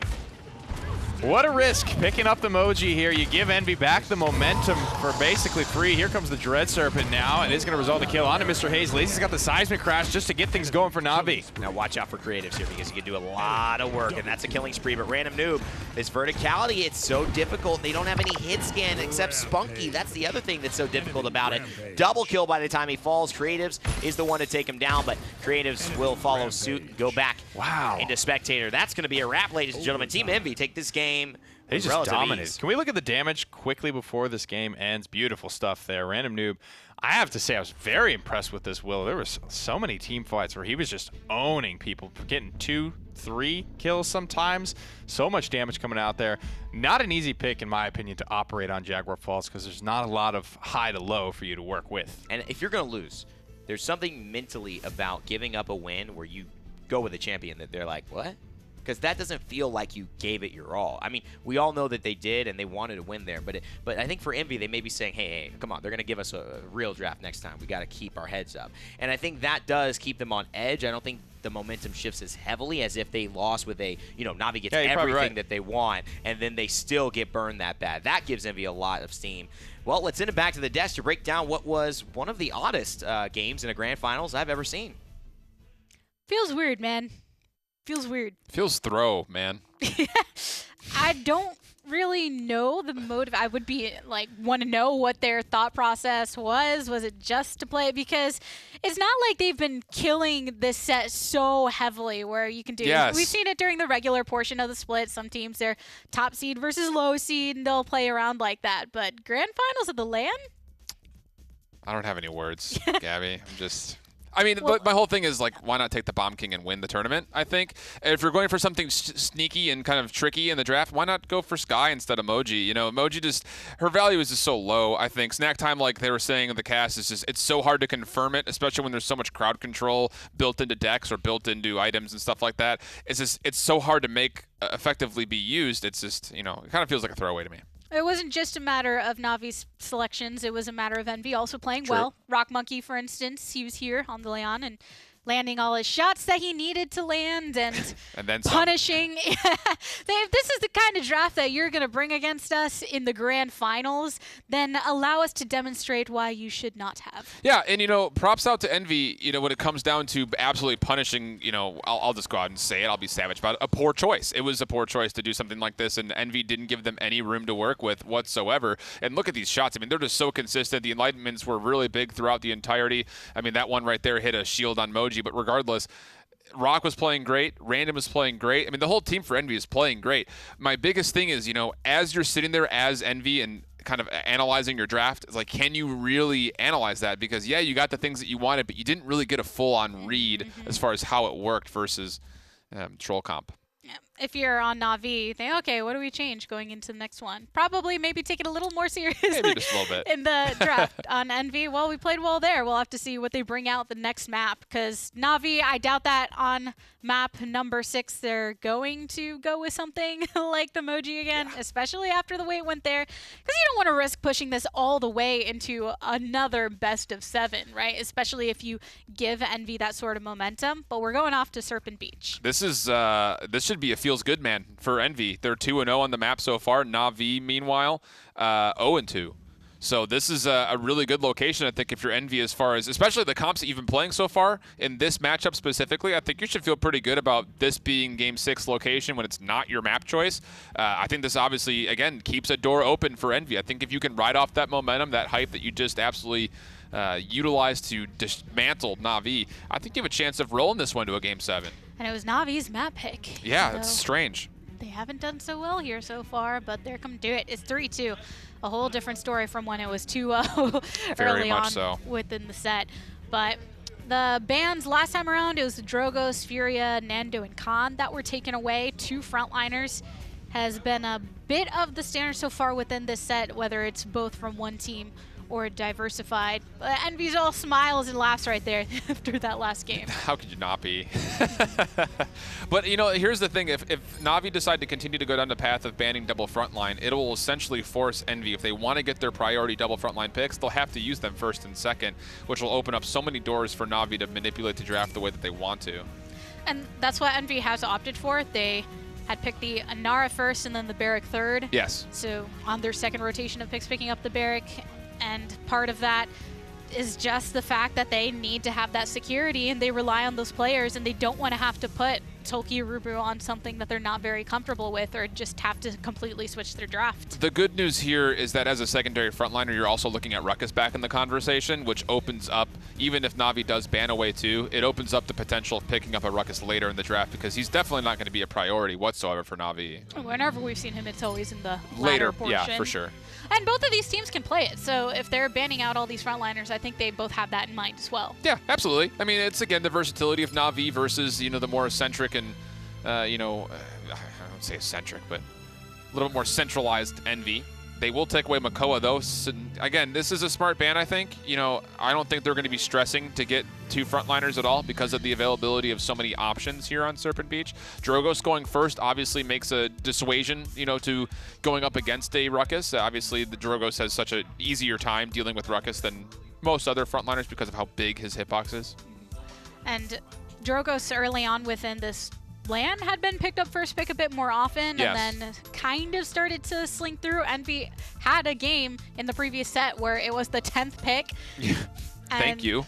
That's pretty intense when something like that happens. Yeah, and it's actually funny to see, too, Drogos is the second heavily most prioritized ban for Envy. So I think, again, with them taking away the Furia, they're really adapting to what's happening in front of them. The Barrack goes first. The Leon, very smart pick to counter against the Drogos. So far, so good for Envy. Leon's such a standard for the earlier portion of this draft, so it also is something that's not giving away too much whenever teams decide to lock that in. Barrack has been a very consistent pickup for Envy as well, regardless of if they go double frontline or single.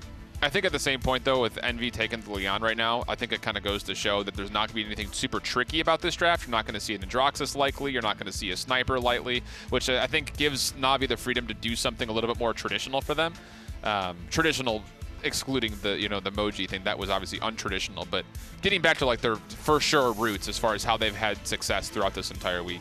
And I think they'll go to something a bit more traditional. After that last game, if they go 2 games in a row having something that feels a little trolly like that, then it starts to get extremely questionable. Very much so. But here, having one of the front lines locked in, Buck and Drogos as well, so the back line looking very strong as is. For me, though, this is interesting because Fernando as a solo frontline against Barrack as a solo frontline actually favors Envy because of their ability to position a little bit stronger.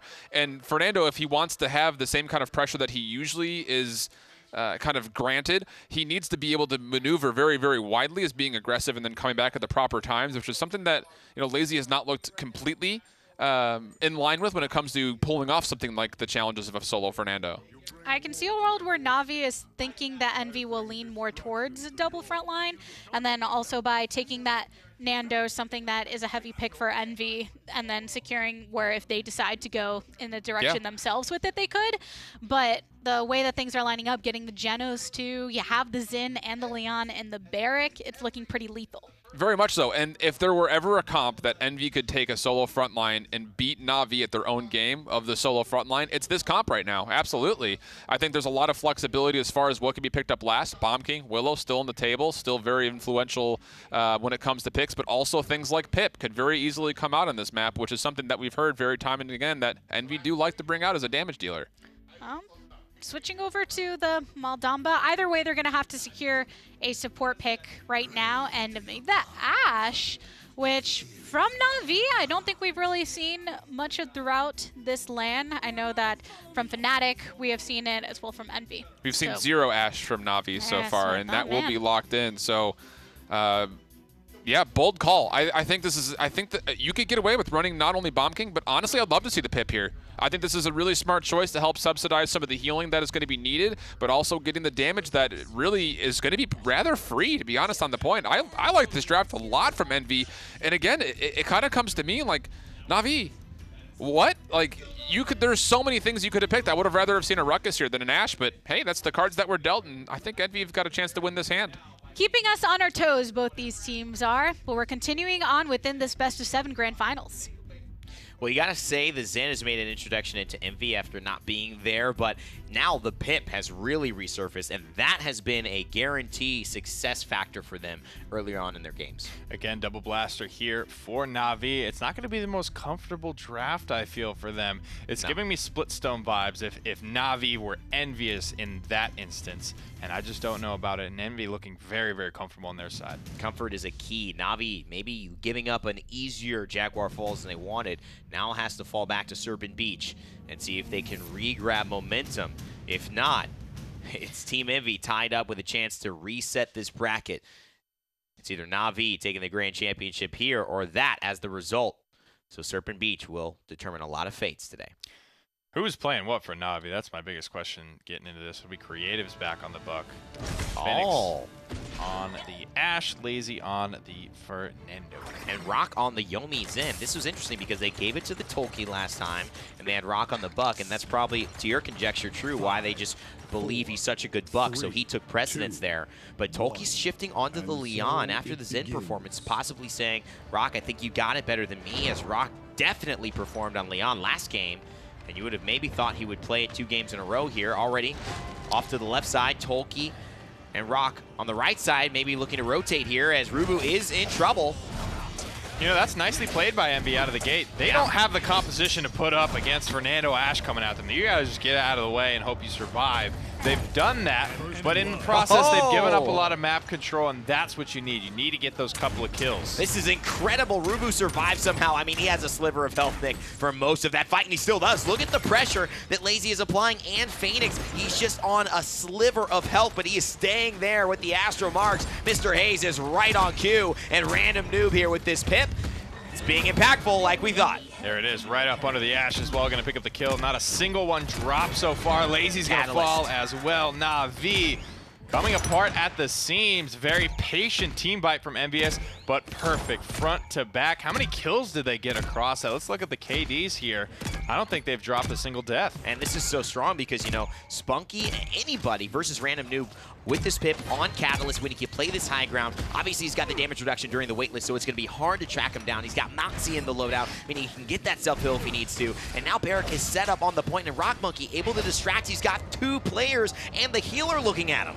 Here it is, 72% climbing quickly. Here comes an Evil Mojo at 2 minutes on the clock. Random Noob, he's already got his ultimate. He's already spent it. He's already back to 20%. And a beautiful heal and a beautiful mid-air shot. Random Noob and Envy have turned up the heat in the grand finals. And with a spite right there, Random Noob will pick up what will be icing on the top of a beautiful round for Envy. My goodness gracious, looking so good out of the gate. A lot of damage as well. I love the Genos pick here. So many nice synergies with the Tinker and Barrick, the Yomi Zin, the Catalyst pip as well. Yeah. I mean, anywhere these heals are going for Mr. Hayes, he's not making a bad call. Dude, this is so good. And I wonder if we take a look at the itemization really quickly, see how many rejuvenates are picked up yet. Not one.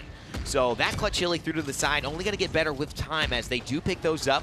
Obviously, cauterizes will go through, but notably, only Creatives and Phoenix running cauterizes here. Lazy with his in-hand fireball with the brand and the through time and space.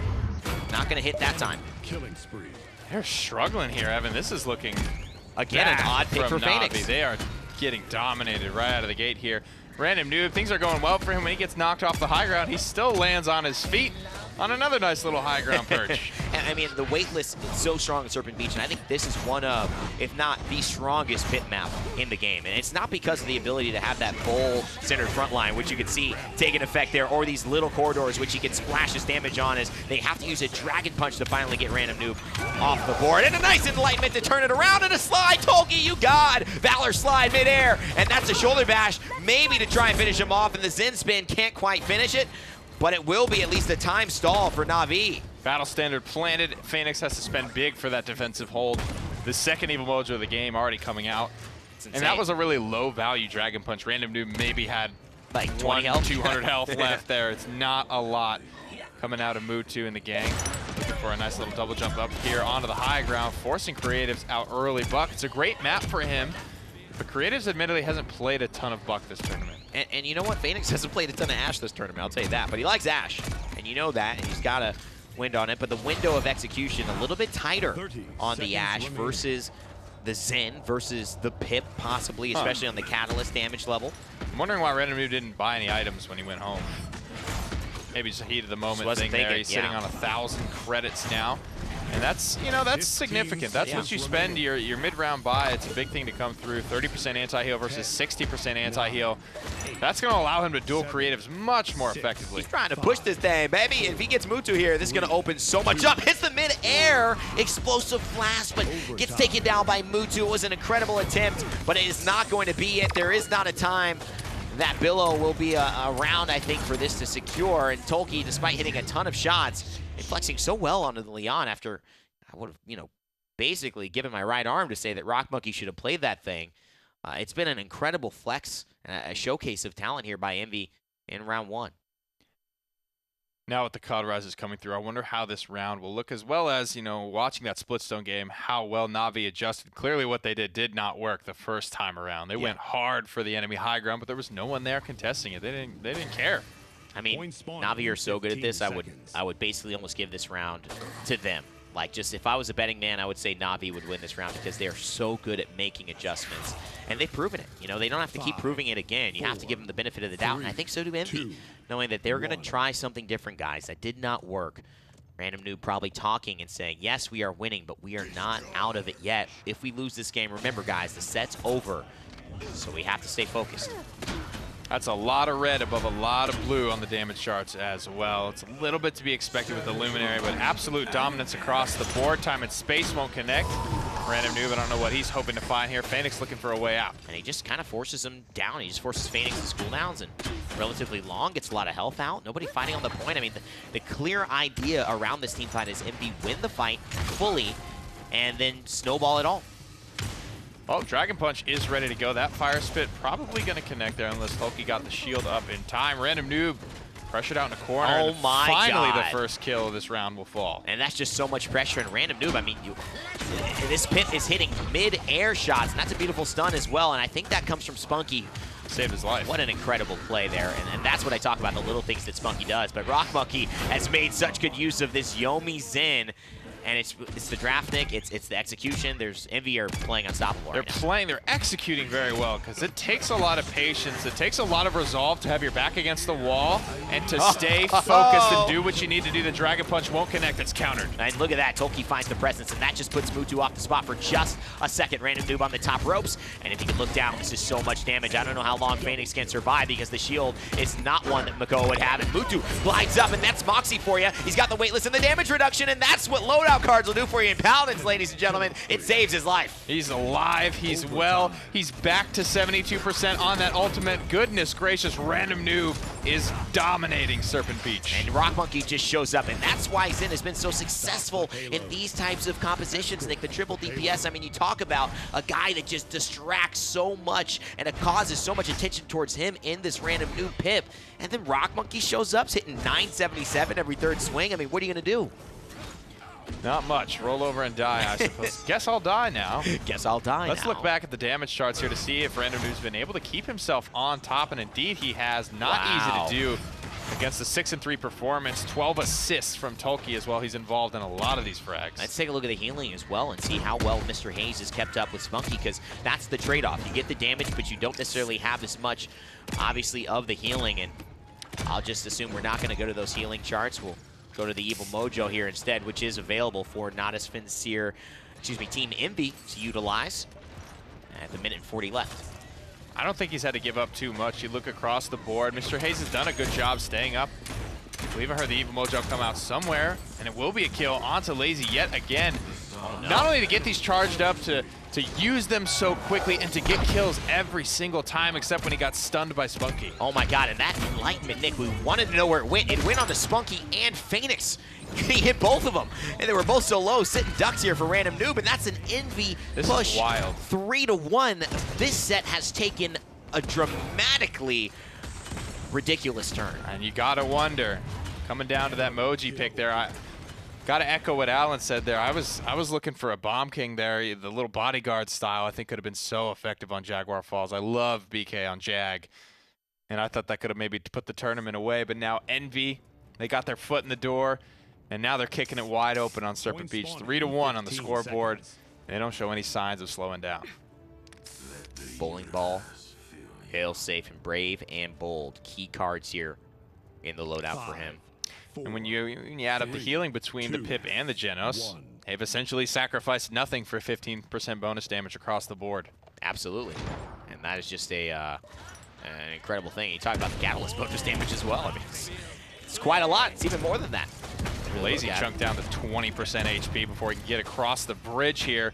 Fighting for his life right out of the gate. Rubu's not missing a shot. And that's so huge because the damage from that Fire Spit actually gets taken by the shield, the Bowling Ball shield, and damage does not seep through from shields, which is great. So that initial impact of 1,000, it basically gets so much value lost because of the Bowling Ball loadout. But Mutu's not done yet. He finds a nice kill on the Random Noob, Nick. 9% still, and the brawl continues, and Rock Monkey's getting low, and Creatives picks him up. For the first time this game, Na'Vi are actually winning a fight. They've got comeback mechanic as well. These kills are coming through staggered enough, so barring any catastrophic failures, Na'Vi should finally get themselves on the offense. Yeah, it doesn't seem like anyone is close enough, right? Maybe Random Noob, I think, to maybe touch. Rock Monkey's going to try to get in there. And that's going to be the Dragon Punch to secure the zone. This is not over yet. Na'Vi finally looking a little bit more like themselves as the Evil Mojo comes out just for the full stabilization, and it will help by killing Lazy. Rock Monkey picks up 2. Mutu drops into a very precarious position. He gets cleaned up easily after that. Na'Vi have a couple of credits to spend, so it's Not the worst time to lose a fight, I suppose. I also look at the multi-dimensional aspects of some drafts that make me say that's a really good draft, and on this map in particular. And I think Phoenix, his mobility is very long, but it's very one-dimensional. It's one straight line, and sometimes the angle isn't there. Random Noob's ability to go and support a fight in this map specifically, you can go up and down, sideways, up the stairs, through the wall, through the room. It's just really, really showing how you're able to support one another in these. As another Enlightenment kill goes to Watch your head, boy. Watch your head. And I gotta say, outside of like illusory or a dimensional link, Weightless has got to be like the highest skill cap mobility option in the game. There's so much you can do with that. You have to play a lot of the maps really to just kind of get a feel for where you can go, what you could do, how you can bounce off the walls, all that sort of stuff. Defense to offense in less than a second. Lazy here, starting off, but Moxie's going to help him stay alive, and he has a chance and actually forces the Immortal as a result of that and keep Creatives alive. And there's a minute left, so I'm not mad at that. Yeah, I don't mind it either. You got to get something going if you're Na'Vi, and you know, this smells like a good opportunity to do so. Lazy keeps Creative alive, picks up yet another kill. Mutu finds Rubu. Yeah. These are decently staggered as well. Rubu's going to be dead for another 10. Spunky falls, though. Rock Monkey cuts the legs out from under the beast. And he's looking to hopefully get Tolki out into the water. He didn't. Tolki might have slid back. And another Enlightenment, but this time it misses. Phoenix finding the kill, Mutu as well. So, you know, when Mutu has a good round, things suddenly start to change quite a bit. No interest in using an ultimate there from Phoenix, and you know, I question that a little bit. That may have been something to get this one through. Do they even need it? Dragon Punch, I don't think you get too scared to use it. A beautiful combustible from Mutu will provide the window of opportunity. And you know, that point happened so quickly. Envy don't really have time to blink. It doesn't really feel like, you know, any momentum was lost. Na'Vi just sit here. Let me take two quick points real quick. And now it's all tied up, and that means that the winner of this next point, if it's Na'Vi, will take the grand finals here in the summer, and if it's Envy, we'll have a chance to tie it all up 3-3 in this best of 7. It's crazy how quick the game can change hands just like that. It was a very quick offense, I think, with 30 or so seconds to spare there. Na'Vi, they get it done with a combustible. You can't sleep on the knockback there, especially as you're falling off something. It's very easy to, the combustible just helps carry that momentum as you get thrown even further away from the payload. Rock Monkey would have been the first one to that payload, and as a Zen would have been able to stall for a significant length of time. And there's an Evil Mojo. What does it find? Looks like nothing, and that's the spite immediately onto Creatives, but Creatives finds Rock Monkey immediately after that, and it's a full team wipe here, looking like it's going to be a very bad start for Envy, but the Weightless, the damage reduction, it's not enough. Mutu is there to collapse. The Dragon in the skies says, I want this one for myself. Double kill. Na'Vi looking closer and closer to championship. Phoenix has committed for the end. He gets to the high ground. Double slam there on the flag banister. 63%. He's zoning everyone. 3 people knocked off their horses. 4 people knocked off their horses, and Dragon Punches Dread Serpents awake them. But if they touch, I mean, he's got to be going down, right? Rock Monkey, good counter as well. Random Noob finds Phoenix. Overtime has ticked away, and somehow Rock Monkey is still alive. He is fighting for what may be the most important moment in the entirety of this set. Rubu gets onto the point to take overtime once more, and he needs an Astral Mark. Random Noob is here. No Weightless, though. He's going to try to touch down, and he will, but he dies right away. I think this is it, ladies and gentlemen. Just like that, Na'Vi have become your champions. 2 lands in a row. The Masters in the spring and the summer.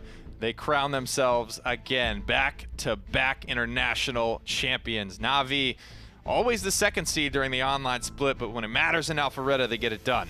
This is a huge moment, not only for those 2 hugging right there, Lazy and Phoenix. Phoenix, who after coming in November to Na'Vi, has won 3 of the biggest international tournaments that have been held for Paladins, and Lazy finding redemption, finding a change in his roster of old teammates, and immediately taking them to the top again. A seamless transition. And you know, this is pretty close to a scrim partner matchup. These 2 teams are very good friends with each other.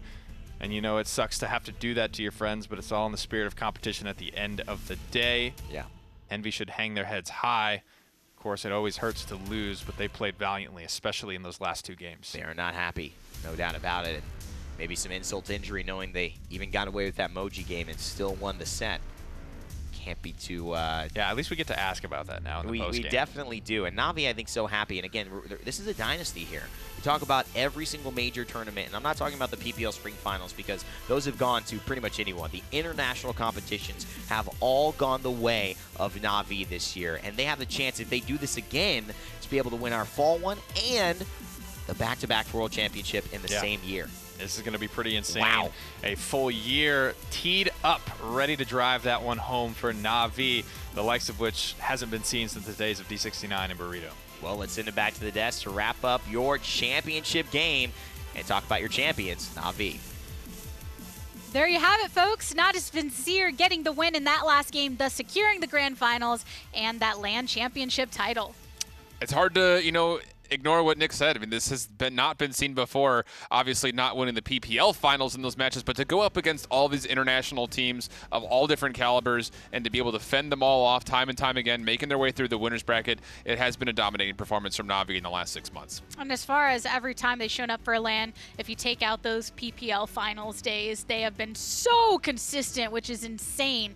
And each player individually has been consistent as well, including your PWC MVP Creatives. Oh, yeah. Who, just like any other game, managed to show out in game number 6 of that grand final on this Buck, which is just one of those picks that has been a huge discussion point across the board. Yeah, I mean, Buck in general is such a difficult character to pull off. I mean, like any other flanker right now that we can even talk about, the flank class is very difficult to pull simply because the damage is not usually all that great, and the decision-making has to be top tier this time through. Look at all this freedom that Creatives has on this right side. He's able to walk on in, help out because his frontliner was pushing the whole time, picks up 2, gets able to come back to the point and help out clean up another. This is just really good team synergy that allows Creatives on this very big flex pick, like you said, to really shine.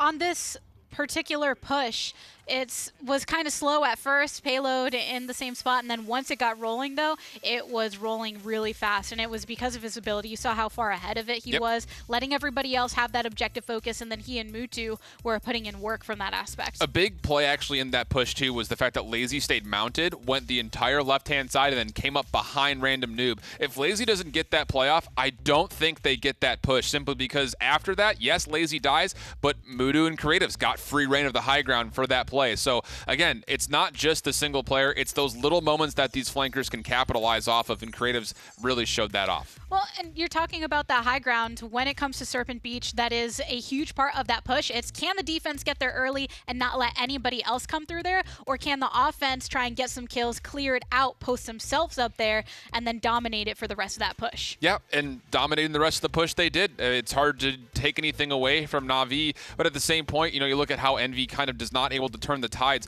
A couple of execution errors here and there. Those last couple of point fights in the third and that last round, the damages were looking at 3 different locations. They were never all centrally focused on one specific thing. There was a Spite on one side, an Evil Mojo on the other. Leon was putting damage up the middle. Those moments, again, you make mistakes against Na'Vi, they're going to punish you every single time, and that time they did. And it wasn't just that split, it was those ultimates being split. It's not just a matter of putting your autos in different directions. Then when you have the opportunity and you're all in one centralized place, you don't have those ultimates all lined up to use in the same sequence. Yeah, it's hard to take anything away from Na'Vi, but I'm hesitating even contemplating saying this. It kind of felt like that game, it was Envy lost it, not necessarily Na'Vi won it, but there are moments that Creatives pops off and Mutu pops off that says, yeah, this Ash pick isn't really paying off for us, let's go hard. And they absolutely did. So it's hard to take anything away when Mutu's playing as top tier as he is, and when Creatives is playing as top tier as he is. Well, that's what feels so weird about the Mochi pick, and then the Ash pick didn't really seem to fit, but everything else in the last game was doing so well that you didn't need that 5th component to show out in that all-star status. So it feels a little Batman. You want to see all of them be able to just rock it out. But hey, they're experimenting. Ash, it's not like it was the first time she came through on this map. I think it was during the LAN, but she showed up for a couple other teams, and maybe going into the next split as well might be getting a bit more love. Merited a couple of bans as well, actually, throughout that process, because it was Fnatic that played the Ash on Frog Isle so well. So, I mean, it's one of those things that, you try different things. You try to catch your opponent off guard. It just felt like for me watching this matchup between Na'Vi and Envy, Na'Vi didn't need to do anything out of the ordinary. They were just outmatching Envy through and through. It was just props to Envy for adapting and pulling out these weird picks and making them work when they needed to happen. And these teams are really close. They Very do practice close together. They speak a lot. You see all the memes on Twitter and everything of the love shared between Rubu and Phoenix, which I think we all enjoy. Well, I'm sure that Na'Vi has to be very excited about this victory once again, and this time with the addition of Lazy. So I'm ready to see them all as a collective in their celebration. We are here with your Paladins Summer Champions, Natus, Vincere. Fellas, tell me how it feels. Good. Awesome, guys. Thank you so much for the energy. I appreciate it. It's palpable in here, but there is a different energy going on. And we watched you guys play with what was some of the most excellent and I think versatile Paladins we've ever seen in this scene. Can you walk us through just what your thoughts were going on throughout this set and talk to us now? How do you feel about actually having done 3 of these internationals and taken victories? It's an amazing feeling. It's like we said, it's the 3rd one this year alone that internationally we've been coming out on top, and it's just incredible to like being able to do this with a team. Even now we're coming in with a new roster. We moved our main tank. We put one of the best DPS in Europe and put him on the tank, and it worked out. So maybe it's just the team chemistry that's just really working fast. Why would I pick Moji? It was me. Mutu was like, it was Mutu that said Moji, and I was like, okie dokie. Well, I think Mutu was taking the moment to say, hey, I'm really going to be the guy who chooses the drafts for everybody. And if that would have worked, you would have said, wow, Mutu's a god. He knows exactly what's going on. So he bet the long shot. Didn't pay off, but it paid off in a lot of other ways, Mutu. And for that reason, you actually are going to be the MVP of the Paladins Summerland. So give it up for your MVP. Mutu. Why don't you wave, Mutu, because you haven't done any of that today. Wave? Oh, you did. No. Yeah, that's the joke, Lazy. That's the joke, Lazy. You ruined it. Way over your head. Wow. But let's talk just quickly, you know, I would love to you guys hear a conversation, just a couple of words about how it has been having Lazy join your team. Obviously, it's rough losing a longtime teammate like Unbelievable, but you haven't missed the beat at all. How has it been transitioning with him? It's replace someone is always hard, and it gives a new vision as well for the main tank. Like Lazy's more vocal and then Unbelievable in a way, so he will talk about the matchups more with us, so we know how to adapt to the mid game, and that would help us because we will know when he has an issue with something, and we will take care of it for him. In your own words, what sets you guys apart in the ability to just win these LAN events, right? Because you're never able to beat Fnatic online. 2 splits, almost 3 splits in a row now. Why is it that every time you come to Alpharetta, it's you guys standing with the trophy and not them? We're at LAN, we're just hyped. We're hyping each other up, and I think specifically this LAN has been adaptation and flexibility from our team. Everyone's been able to play a bunch of different champions, and I think that causes people to like adapt to us. And you can see in our drafting, like we draft differently depending on the team we're against, and usually people ban, oh, this is OP, this is OP, but we come to a draft that's strong against that team. Well, congratulations, guys. Now, the only tournament in front of you is that World Championship at HRX. Spunky in the hunt for his 3rd ring. The rest of you guys in the hunt for your 2nd. Again, congratulations to Natus, Vincere, and we'll see you all next time. Thank you. That's got to feel good for all of them, but I feel particularly for Lazy, because I'm sure at some point in his head he thought, oh gosh, they won last time they were here. What if I come on the team and then I don't make it work? What's going to happen? Yeah, especially after the PPL finals, the summer finals for that, it just kind of felt like Na'Vi was a little out of sorts, but they definitely figured it out. I mean, nearly a flawless run throughout the entire bracket. You can't really say much about that besides greatness. Anyone who has missed any portion of this LAN, the bracket right in front of you, Natus, Vincere defeating Team Envy 4-2 in the grand finals, but what a battle it was for both of those teams all the way through the entirety of this. Without a doubt, and you know, it's interesting to see Burrito again coming back and resurging themselves. Fnatic still being as consistent really as ever. I'm sure there's some letdown there, but the big question mark for me, you know, I have to kind of defend myself a little bit here. I picked G2 to win the whole thing. I'm wondering when those boys are going to get it put back together for a run. Besides just the PPL run, of course. Props to them. It's so hard because they have some matches where they go and they blow everything out of the water. They're unstoppable. And then another one where right in the beginning something feels off and you think, oh, no, it's going to be one of those because it's so polarizing with them. Without a doubt. But still a lot of good play from all the teams, some of which will be here in November 16th through 18th for Hi-Rez Expo at DreamHack Atlanta. HiResExpo.com is where you can purchase your tickets. PWC, Console Wars, and the Smite content as well. Everything is going to be going on. Any last thoughts before we close things out? This has been fun. Let's do it again tomorrow. Well, a little bit of time before console, everybody, but thank you to everybody on production side, on the side of Hi-Rez and Skillshot for just supporting and putting this on to the viewers. And don't forget, next weekend we do have our Console Wars LAN, so stay tuned for that. But it's been Latigris, and I Hold Shift here. Until next time, stay cool, friends. Positioning is so good. Hello, Mutu.